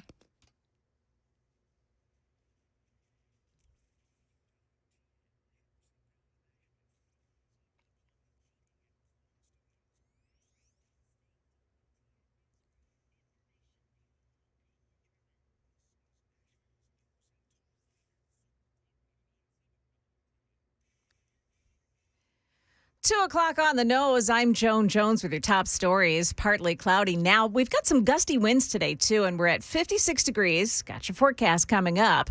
We begin with the latest from Israel. The aerial bombing campaign has intensified in the southern part of Gaza, worrying tens of thousands of Palestinians still trapped in the area. Israel, meantime, has reassured the Palestinians that it'll take maximum effort, they say, to preserve civilian life. ABC's Tom Sufi Burridge is just over the border in Israel. Israel says that they have created so-called safe zones in southern Gaza. They're dropping leaflets. They've got QR codes. In theory, people can use the QR codes if they've got an internet connection. But that's a war zone. Most people, or some people at least, won't have that. So it's complicated. Israel's saying it's going to limit the civilian casualties. But the reality is, it cannot prevent civilian casualties. Meantime, China accusing a U.S. naval ship of having illegally intruded into an area of hot territorial dispute between China and the Philippines in the South China Sea. Fox News reports the Chinese military ordered its naval force to mobilize and track the USS Gabrielle Giffords after China claimed that warship violated sovereign waters. The U.S. denied the accusation, saying the ship was conducting routine operations in international waters. Divers have recovered what's believed to be the remains of crew members and their crashed U.S. Air Force Osprey aircraft. It crashed near Japan last week. In all, 8 American service members were killed. The Osprey aircraft have a history of crashes, and all flights of Japan's fleet of Ospreys have been grounded until the investigation into this one is complete. An urgent push from the White House to Congress on funding for Ukraine.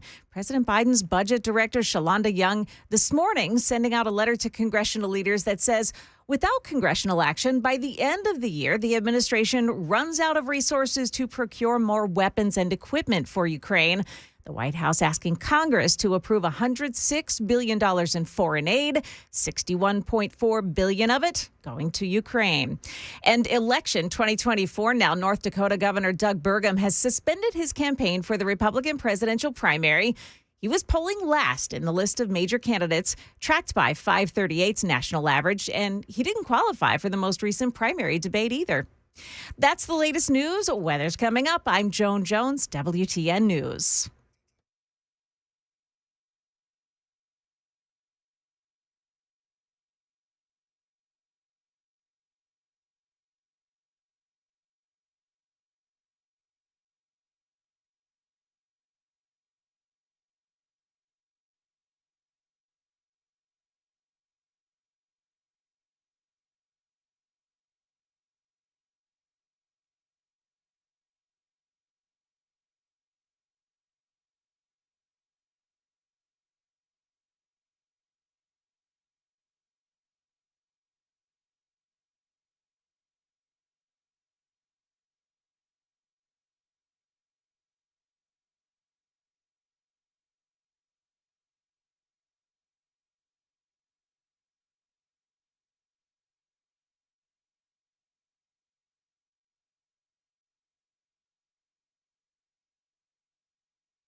Hello, friends. It's Matt Murphy. Allow me a moment to talk with you about the structural foundation of the home that you live in. I think it should be a pretty important subject, don't you?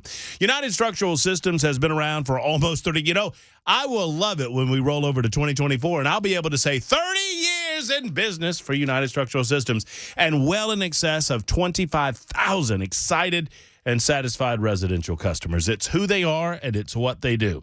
They do waterproofing and foundation repair in your home. They can also do the incredible poly lift system that lifts concrete in and around your home, wherever it might be, whether it's your stairs on the front of your house, whether it's the driveway leading to your home. If you've got cracks and fissures and you've got those cracks have created a disparity in the leveling of the property, they can handle that as well. If you've noticed the telltale signs, and if you don't know what those are, by the way, you can find them on their website, ussTN.com. But if you've noticed the telltale signs of issues involving your home and your waterproofing or your foundation, then it's time to get an expert opinion. And those experts are United Structural Systems. Give them a call today. So many people have over the last 29, almost 30 years. 615-488-7855. 615-488-7855 or online at ussTN.com. They guarantee their best. USS.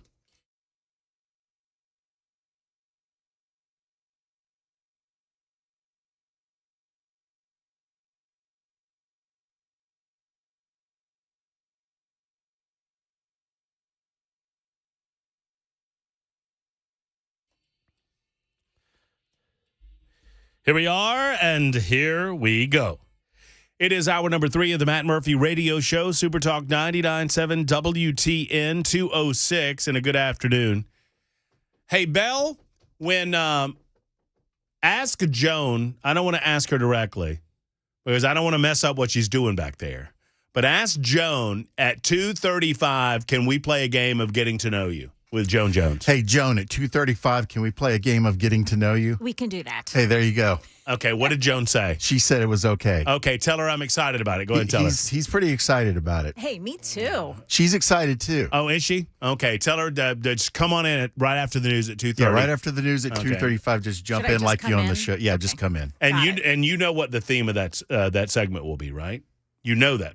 Right, Belle? Getting to know you? Yeah, I mean, Belle knows because we played this game. Trying to see if I still have it on the board here. You don't have it on the wall? Now you're scaring me. Oh, no. We played this game for a while when I first got into Nashville. Yeah, I think I got rid of it because... You'll get it by 2:30. Yeah, I'll find it. You'll find it by 2:35. I'm excited.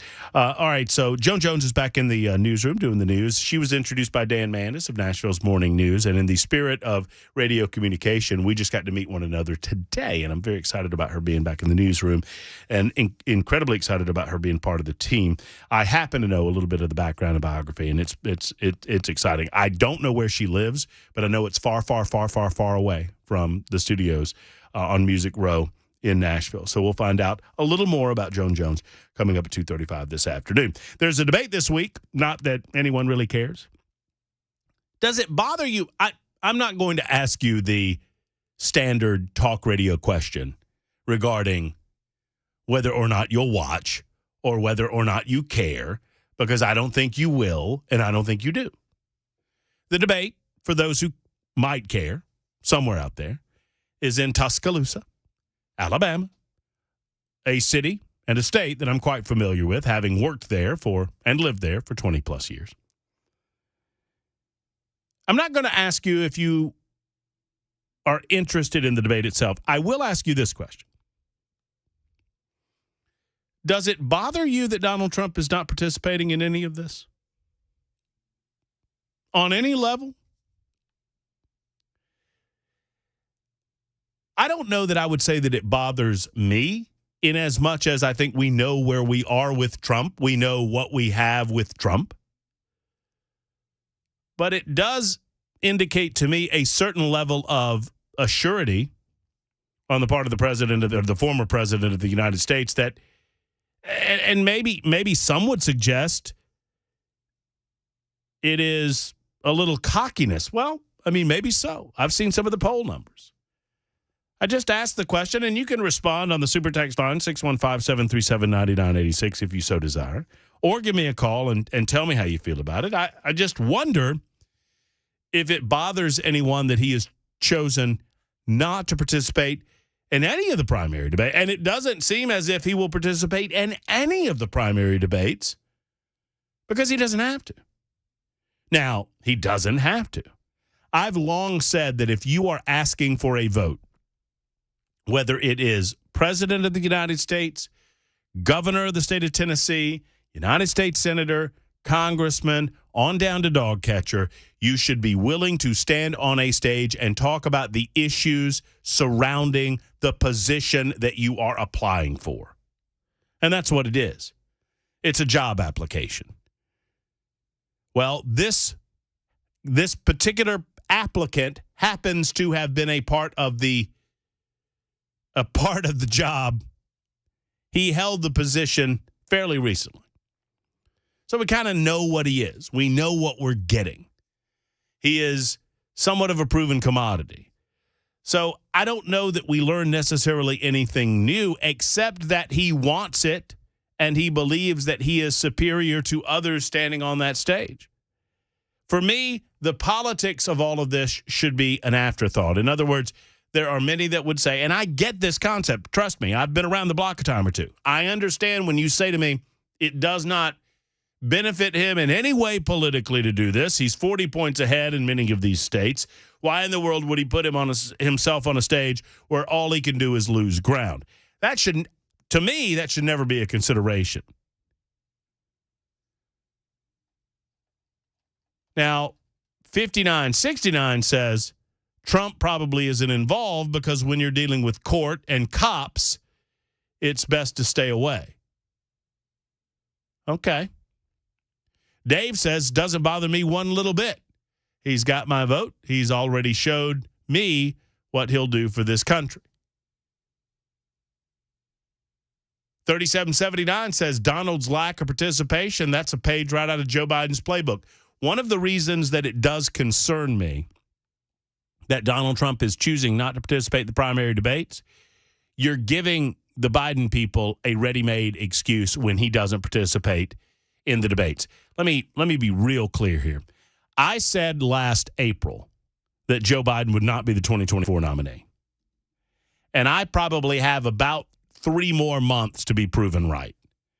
I don't want to be proven right because I think the best case scenario for the United States of America is Joe Biden running as the Democrat nominee, because that will most ensure that a Republican wins that post, or someone not named Joe Biden wins that post. And I believe it will be the Republican, and I believe that Republican will be Donald Trump. I do think that if there were another nominee, that it would throw all of this into the air. And I'm on record as saying from last week that if Gavin Newsom runs against Donald Trump, I think it is a coin flip who wins that race. Not because I believe in anything that Gavin Newsom believes in. I don't. Not because I think he's been a good governor. I don't. Because he is a slick politician. He reminds me of Barack Obama with a slightly more edgy tone. An angrier Barack Obama. White Barack with an edge. So, that said, I think it gives Joe Biden a pass when it comes to debates for Donald Trump to choose to not participate in these debates. And Joe Biden's not debating. Mark it down. Now, I understand I've hit as much as I've missed, and I've missed as much as I've hit with my predictions of late. And it remains to be seen whether or not Biden will be the ultimate 2024 nominee for the Democrats. But if Joe Biden is the candidate, he's not debating. Joe Biden can't get on a stage for an hour and a half anymore. I don't believe he can. Do you? I mean, honestly, do you think that there are enough doctors in his inner circle to pump him up with enough drugs, whatever those might be, for the amount of time that it would take to keep him mentally and physically active and engaged for an hour and a half standing on a stage with those white-hot lights down on him? I understand he has 50, 60 years of experience doing this. Andy says, we don't need a presidential debate either. Lines have been drawn and sides chosen. I don't know, Andy. There are so many people that don't pay attention. We do. You and I do. Wherever you are on this issue, if you're listening to Super Talk 99.7 WTN, you are engaged. You are active. You are knowledgeable. You are the smartest listeners on planet Earth. But at our very best, we get 20% of you. At our very best, we get 20% of America. Talk radio, I'm talking about. That leaves another 80%. Skulls a mush. Don't know their butts from a hole in the ground. Couldn't tell you who their city councilor was on a bet. Those people, they become engaged a month out. They start paying attention a couple of months before the presidential election. And sadly, as odd as it seems to us, and once again, I don't begrudge you if you're a Democrat outside the fact that I think you're wrong in almost every way ideologically. But it's America. You get to be who you want to be. But I do appreciate your willingness to listen to differences of opinion other than your own and engage on those levels. And I appreciate that at least you have engaged enough that you have selected. That said, there are Americans that don't. It's difficult for me to understand this, but this is true. There is a percentage of Americans who float between Democrats and Republicans, or who don't vote at all and decide to vote because they're motivated to go do so. Hard to believe, but true. Those are the folks that need to sit down and watch a debate before the 2024 election cycle. And you give Joe Biden an automatic out if Donald Trump chooses not to participate in the primary debates, because they can point fingers and say, well, he didn't participate in any of the primary debates. He's got no room to talk. You see how that works? It gives them and their media sycophants a convenient excuse as to why they will not debate. 3066 says if Trump was the best option, why doesn't he go out and just smoke all of the other candidates and get the primary finished? I think he doesn't do that because he knows he might be held accountable for his mistakes that he fails to acknowledge and say how he would do better in 2024. I think that's a part of it. It's a calculated risk. Biden and Trump debated in 2019. Do you really think a debate will change minds? I think that it's important for the American people to see the cognitive decline of Joe Biden on full display for 90 minutes. That would be my answer to that. Joe Biden was not at full song in 2019. And they didn't really debate in 2019. Actually, it was 2020 when they debated. He was not at full song then. And he's a far cry from that now. Well, you've lost a step or two, Mr. President, and I think we all know it. Whether you know it or not, well, that would be consistent with the mental decline now, wouldn't it? Joe says, I think Adderall would help him out for at least 30 minutes. That's right, and that's what we need to get behind, that 30-minute time frame. You watch him. If he's on stage for 20 or so minutes, you can see the mental decline in his face. You can see the mental decline or hear the mental decline in his voice. Dwayne's in Hohenwald with a thought on all of this. Dwayne, thank you for your call this afternoon. How are you, sir? I'm doing fine. How are you? I'm well, Dwayne. What's on your mind? I was just going to say, look, man, if you don't know what's what by now with the prices, you ain't ever going to know what's now. If Joe Biden gets elected again, the country's done. So there you go. Well, I'm gonna push back just a little bit. While I understand the spirit of what you just said, Dwayne, I will say this: I believe in Americans, and by extension, I believe in America. I believe in America because I believe in Americans.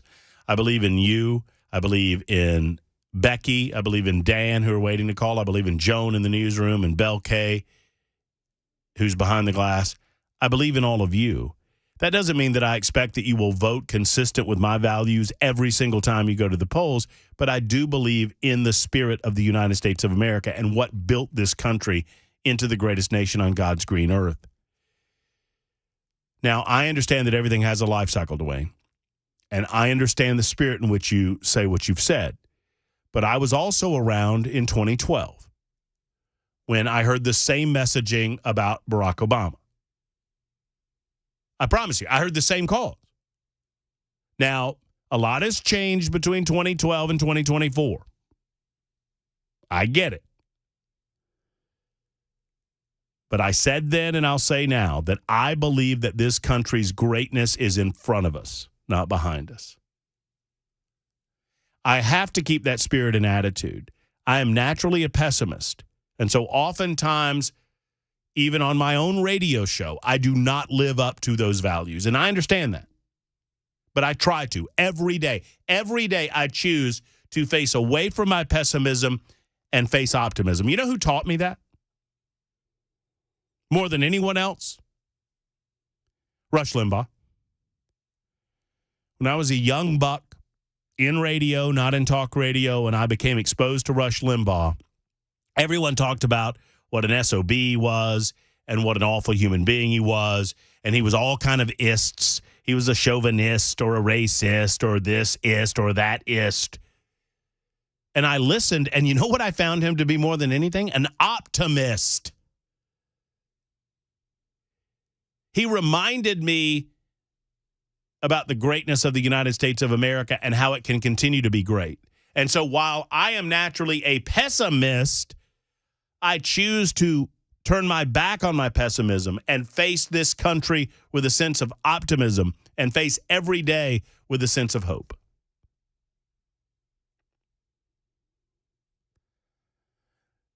So I do think it will be difficult to overcome a second Biden administration or the first Harris administration, which is what it will turn out to be. And I understand, Dwayne, that we must face 2024 as if it's the last election. Because, you know, there's a chance that you're right. But I choose to believe otherwise. I choose to be an optimist about the future of this country because of you, not because of our government. It's 2:21 on Super Talk.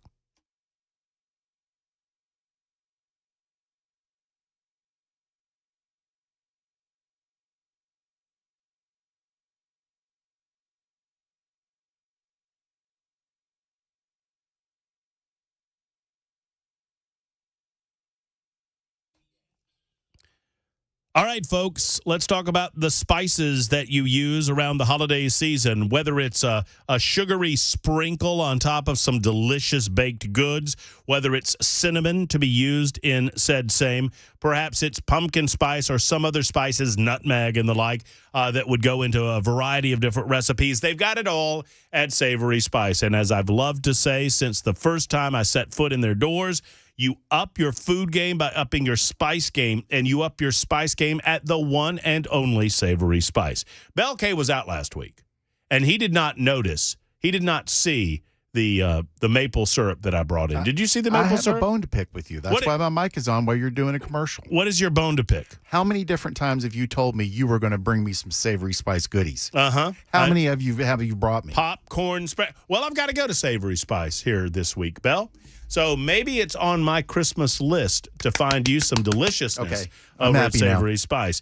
They have the popcorn sprinkle, which is just delightful. I mean, so delicious. You sprinkle that on and a variety of different flavors, as a matter of fact. It's salty and it's savory and it's so good.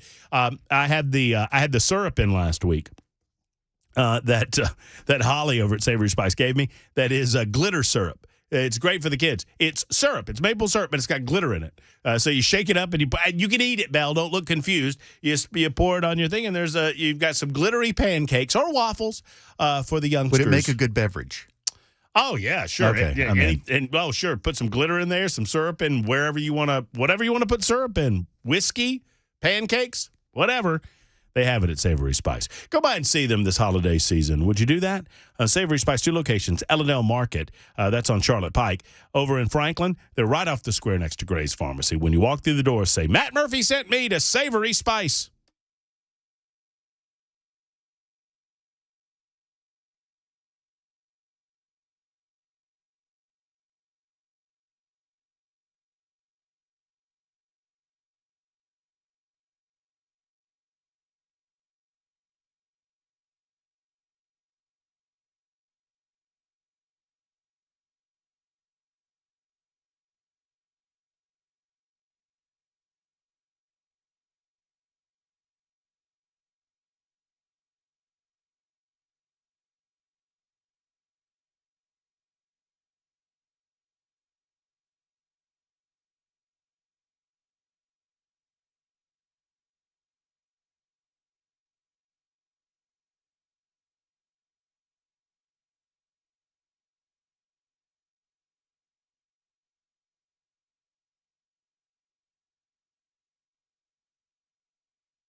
Coming up on WTN, what does a drone attack in the Red Sea have to do with Israel's war on Hamas? And the DOJ is out with its case against a man who used to be a U.S. ambassador. Those stories and more at 2:30 on Super Talk 99.7 WTN. Thank you much, Joan. It's 2:26, almost 2:27, Super Talk 99.7 WTN. So a lot of folks are going after Peyton Manning as well as Emmitt Smith, to a lesser degree Emmitt Smith in this part of the world, because so many of you find Peyton to be a beloved part of your lives, right? I mean, obviously, he was a Tennessee Volunteer quarterback for several years, way back in the 1990s. Bud Light has recruited the help of two football icons for an ad campaign called Easy Rounds, as the beer brand continues to try to win back customers after a hell of a last year. A lot of it, most of it, vast majority of it, self-inflicted. The new ad campaign, which debuted at the start of this month, features former Indianapolis Colt and Denver Bronco quarterback, and Tennessee Volunteer, I would add, quarterback Peyton Manning ordering a round of Bud Light for everyone at the bar. Manning is seen throwing cans at different people as if throwing footballs. One person catching the can, sliding onto the ground, only to look up and see retired Dallas Cowboys running back Emmitt Smith. The ad ends with Smith and Manning taking their Bud Light cans and throwing them out to the crowd. The Easy Rounds campaign marks the latest move as Bud Light tries to repair its reputation. It has obviously gone through a hell of a 2023 after its dumb idea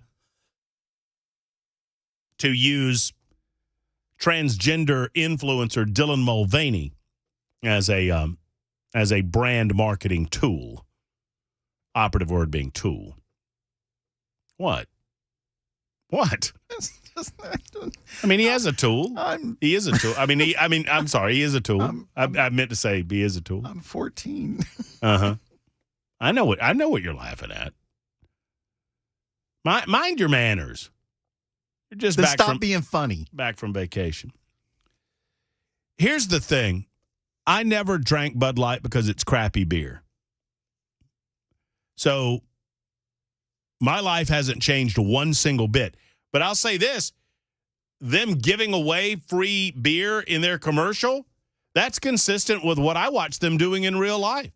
Because I was down at the IndyCar event this past summer, and I won't name names here, Tootsies, but they had one of those mobile bars. You know how they set up the bars downtown for, football events or racing events. In this case, it was the IndyCar street race. And underneath the interstate, there was like a mobile, Steve Smith set up a mobile Tootsies. And they were walking around. Everybody was drinking Busch Light or some other brand. Nobody was drinking Bud Light. There was no signage for Bud Light.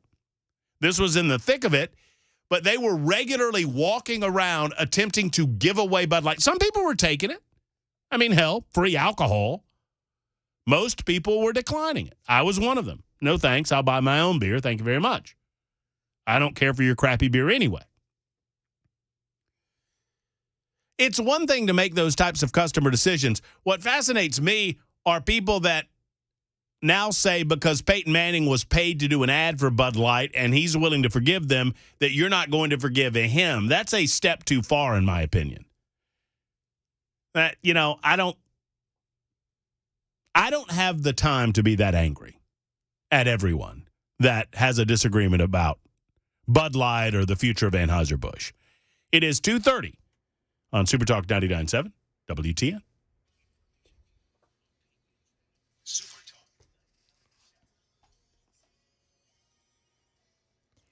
2:30 now. I'm Joan Jones with your top stories. Partly cloudy, 65 to make that 56 degrees right now. And hang on to your hat. It's a little windy today. Stick around for the full forecast in the moments ahead. The Pentagon is still investigating yesterday's shoot down of 3 drones launched by Iran-backed Houthi rebels after missiles struck 3 commercial ships on Sunday in the Red Sea.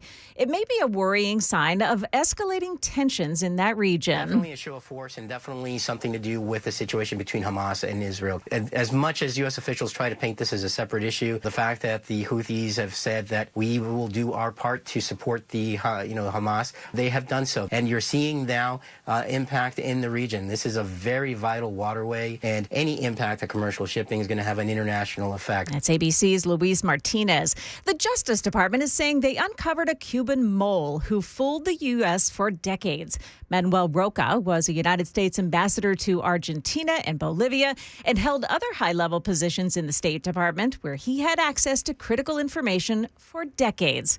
He's retired now, but he was arrested last week at his Miami home for allegedly acting as a spy for Cuba. To betray that trust by falsely pledging loyalty to the United States while serving a foreign power is a crime that will be met with the full force of the Justice Department. That's Attorney General Merrick Garland, who says an undercover FBI agent recorded the 73-year-old allegedly bragging about his allegiance to the communist country and detailing his, what he called, clandestine activity. Well, a man who was hit and killed while trying to cross a Nolensville Pike near Thomas and Lane last night has died of his injuries, becoming the 3rd pedestrian fatality over the weekend in Nashville. Police say that the man was hit by a white Dodge Challenger traveling at a high rate of speed. Witnesses say the car never slowed down. Police are still looking for that driver. That's the latest news. Weather's next. I'm Joan Jones, WTN News.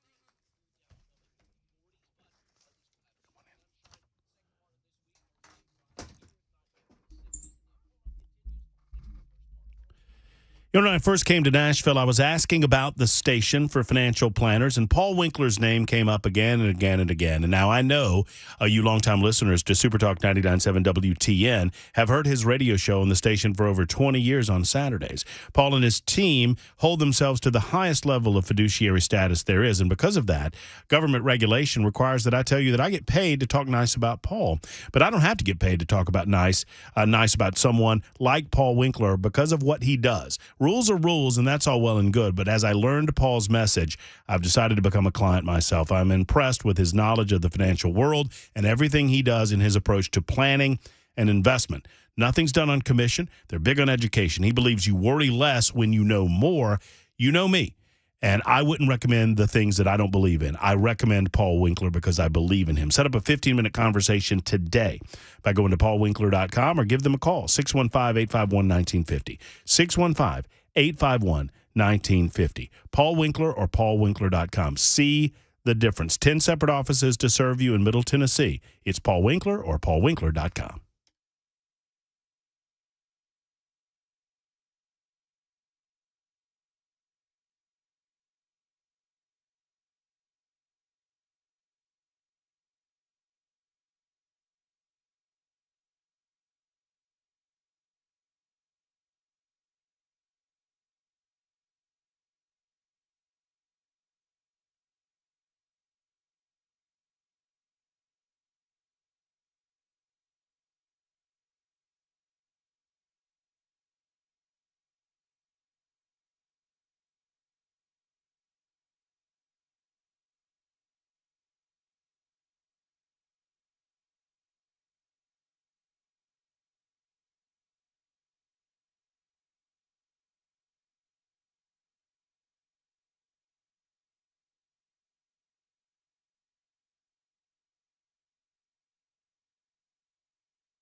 Allow me a moment to tell you about my friends at Brentwood Hearing Center. It might seem an odd ask, but bear with me. I think you'll understand it by the end of the 60 seconds. What about a holiday trip to Brentwood Hearing Center? What a better gift than the gift of hearing. If you have a loved one in your life that has become hard of hearing, oftentimes, and you guys know this, I knew it with my grandfather, and I hope that there's someone around for me when I finally reach that point. You kind of ignore the fact that your hearing's going. You turn up the things around you. You turn up your own volume to the point that it's difficult to be in a room with folks. And sadly, that is the case for many senior citizens in our community. Well, if it's the case for a family member of yours, please get them to Brentwood Hearing Center for the holidays and see what you can do to provide them an incredible hearing technological device that can assist them in their hearing efforts. And it can assist you and the family of getting back to a regular lifestyle. The modern devices that they have for hearing technology are just incredible, like the Paradise Life, which is the completely waterproof hearing aid that I've told you many times about. Better hearing for a better life. That's what it's all about at Brentwood Hearing Center, and they've been around for the better part of 3 decades, helping you in that regard. Brentwood Hearing Center, better hearing for a better life. Here's the number. Let's schedule that appointment today. 615-377-0420. 377-0420.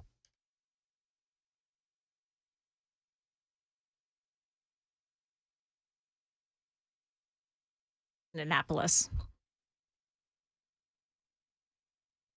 Is that in the air? Yes. Thank you. Oh, thank you. Thank you very much. It is 2:39, Super Talk 99.7 WTN. Now, this brings me back to my first months in Nashville. We played games called Getting to Know You quite a bit. Remember that? Regularly, yeah. It was a feature. Yeah, before you and I knew each other so well, Belle. Joan, if you don't know, Belle K is quick draw on the microphone there. He caught you in mid-sentence. Yeah. Hey, Joan. Thank you, Belle. Hi. How are you? I'm great. You having a good time? I am. It's good to meet you. It's nice to meet you. I should have stuck to my philosophy of if you work here, I ain't running your mic. Yeah, probably so. I mean, Joan's a pro. I mean, I'm no pro. You're accustomed to working with me. How long have you been in Tennessee? For about 3 months. Yeah, not that long. Yeah. Were you familiar with Tennessee before you got here? No, actually, I wasn't. Not a whole lot, anyway. My son and his wife moved here. They had a baby, and so they won the grandparent lottery. Oh, that kind of finishes that subject matter. I mean, right? I mean, I get it now. Yeah. Completely get it. That's pretty cool. Plus, I had lived in the belly of the beast, in the swamp, for a long time, for 10 years. And so it was really nice when we would visit my son and his wife. And the people here are wonderful. They're salt of the earth. They're honest. They're kind. That's at least everybody around here in this radio station. No, I'm kidding. But they are, and it's it's nice. It's nice to transition into that kind of a life. How long were you with? Well, tell everyone what WTOP is, because I don't know that we have a lot of examples of this around the country. It's a fascinating radio station. It is. It's a big old radio station. So it's in Washington, D.C., and so it's the highest billing radio station, which means that it makes a lot of money. It makes more money than any other radio station in the country. So lots of resources. There was a lot of time spent with the politicians and the newsmakers. It was really cool to have that kind of access to people, to the people that make the news. So I was there for 10 years and did the morning show there, 5 hours every day, Monday through Friday, and it was terrific. What time did you get up? I got up at 2 o'clock. Yeah, it's always nice. It's ridiculous. I did the morning show for about 8 years in Birmingham, Alabama, and I got up at about 3 o'clock. And Dan's got you both beat. Yeah, Dan doesn't get up at midnight. Dan sleeps, does he? He doesn't sleep, actually. Yeah. I don't think he does. I've never understood the morning people. Like, Dan does it this way, and I don't begrudge it. Different strokes for different folks. But there are some morning guys that do all of their prep the night before, which was me. Yeah. I did all of it the night before so I could sleep as long as possible. Yes. Dan, I think, does a lot of his prep in the morning. Yeah. And so he gets up at like midnight or 1 o'clock in the morning. Oh, that's why he gets up that early, so he can stop. He preps in the morning. Yeah, I know. He's neurotically paranoid about missing a story that happened while he was asleep. So he wants to do his prep after he wakes up. So what you're telling me is it's okay to call your boss neurotically paranoid. Okay, got it. Yes. And really could have ended the sentence with neurotically Yeah, paranoid. that's a good and just put a period behind that. So you were in D.C. for how long again? 10 years. That has to be. We were talking right before we came on air. Is that a grind? I mean, yes. does it become a grind? I mean, because as much as we immerse ourselves with the news and with the daily headlines and all of the stories that are, and then we comment on them, I just having been in Washington D.C. for a period of time over the last 10, 15 years doing what we do, visiting there, they're so. It's such an egocentric city. Yes. I hate to do this on the air, but can you move the mic out from in front of her face? Oh, yeah. Sorry, we can't. Here's what he wants me to do. No. Okay. You're doing fine. He just wants to see your face in the camera. I see. Hello. You got him. You got her now? Yeah, we're good. Yeah, we're good. That's good. It's just such an egocentric city. Yeah. That would become so taxing.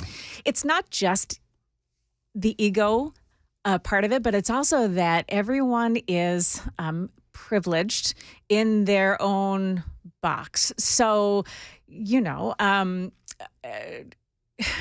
if you belong to a group of people, you will declare your that you've got special privileges because you're in that group. And of course I had no privileges because of who I am. And so, it's just expected that you're going to allow other people to walk all over you. It's fascinating in the sense, and I said it a little more indelicately to you a minute ago, but every person you meet seems to think that they are the most important person on the face of the earth. But just wait. You'll meet another person that thinks they're a little more important than the person that you just met, and on it goes. The type A personalities are never ending in Washington. Plus, you get the benefit of there are groups that come out and they have to protest at every given moment of the day, and they're really prone to dragging. They love to do this. They drag a sailboat out in the middle of the street during rush hour and park it there, and then glue themselves to it, chain themselves to it.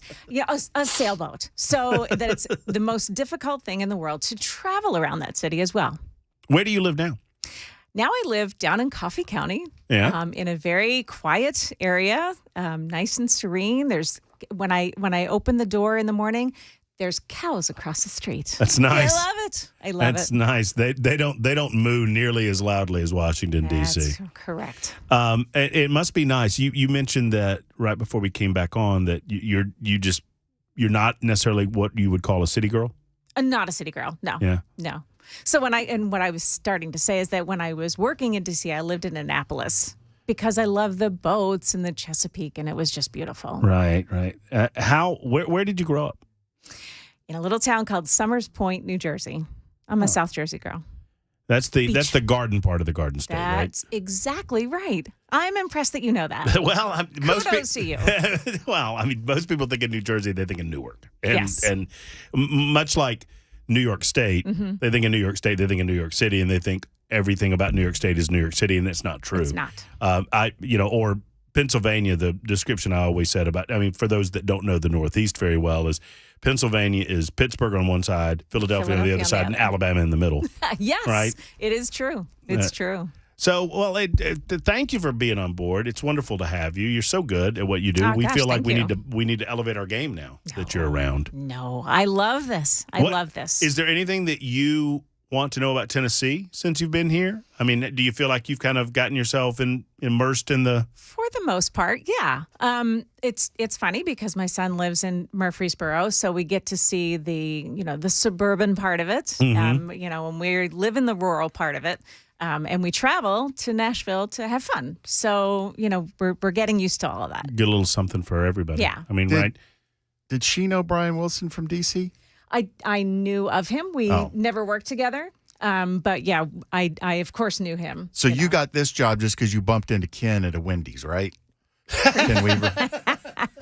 So you gave away his secrets. He likes Wendy's, all right? He does like a double. Well, they both live in Murfreesboro. Does like a Dave's, certainly. Well, welcome aboard. Thank you for being here. Thank you for everything that you're doing. And you've already classed up the joint exponentially. So You're so kind. we appreciate you, and I appreciate everything you're doing in the newsroom. Thank you. Thank you. What nice people. And so I'm assuming this is such an untoward and personal question, but I would assume that Jones is your married name. No, Jones is my maiden name.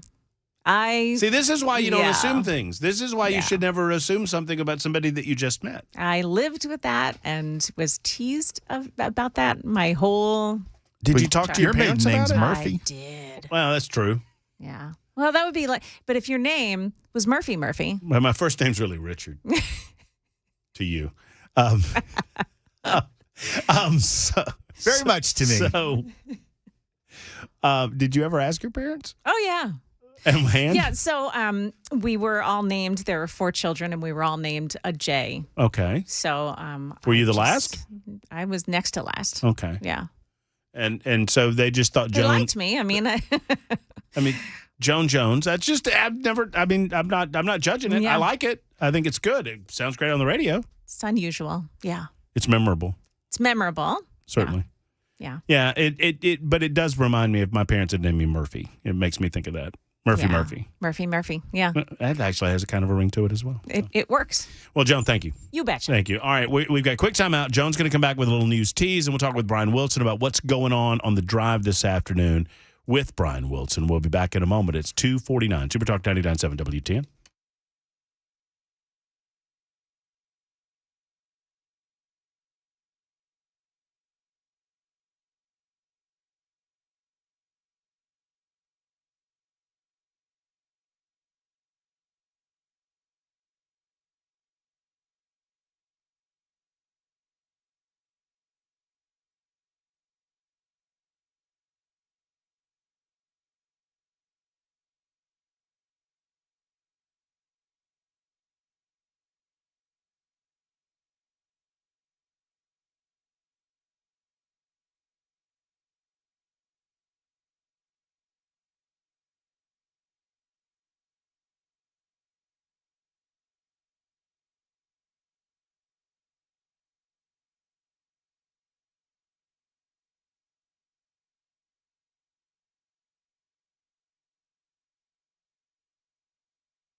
Super Talk 99.7 WTN winding down our episode 467. It's 256. By the way, what a great response from our conversation with Joan Jones. Some are asking, wait a minute, did anything happen to McMorry? No. McMorry's still here. Joan, I should have led with this. Joan will be assisting in the newsroom. She will also be assisting with perhaps some hosting duties, and she certainly has made a splash in her short time here already. Brian Wilson is here of The Drive.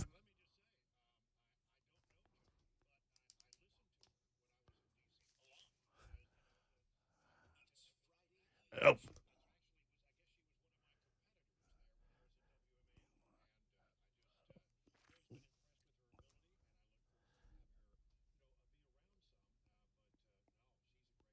Well, no, it's great, and it's good to have her on board. It's good to have her willingness to drive in an hour and a half from Coffee County on a regular to stop by and elevate our game in every way possible. What is going on, Brian? How was the weekend? Good?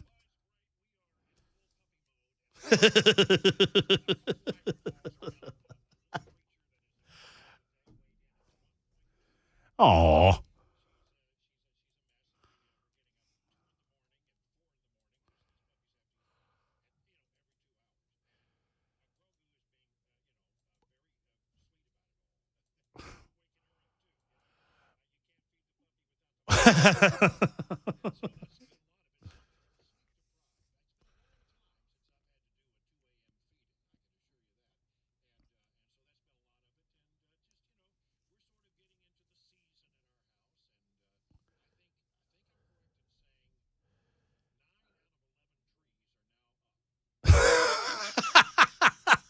Well, I mean, you've got like 4 more days before the big Wilson Christmas soiree, right?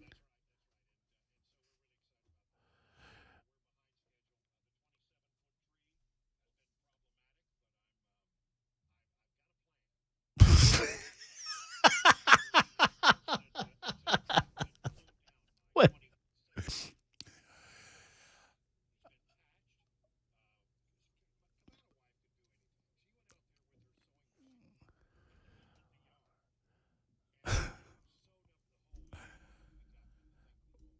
I feel like we're waiting on the Wilson component of this repair job, the Brian Wilson component of this repair job to get out of neutral and go into drive.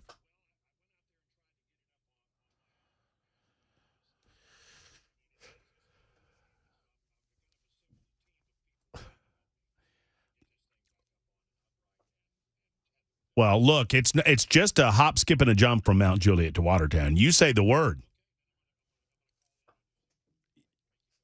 I'm ready to go. What's happening this afternoon on the drive?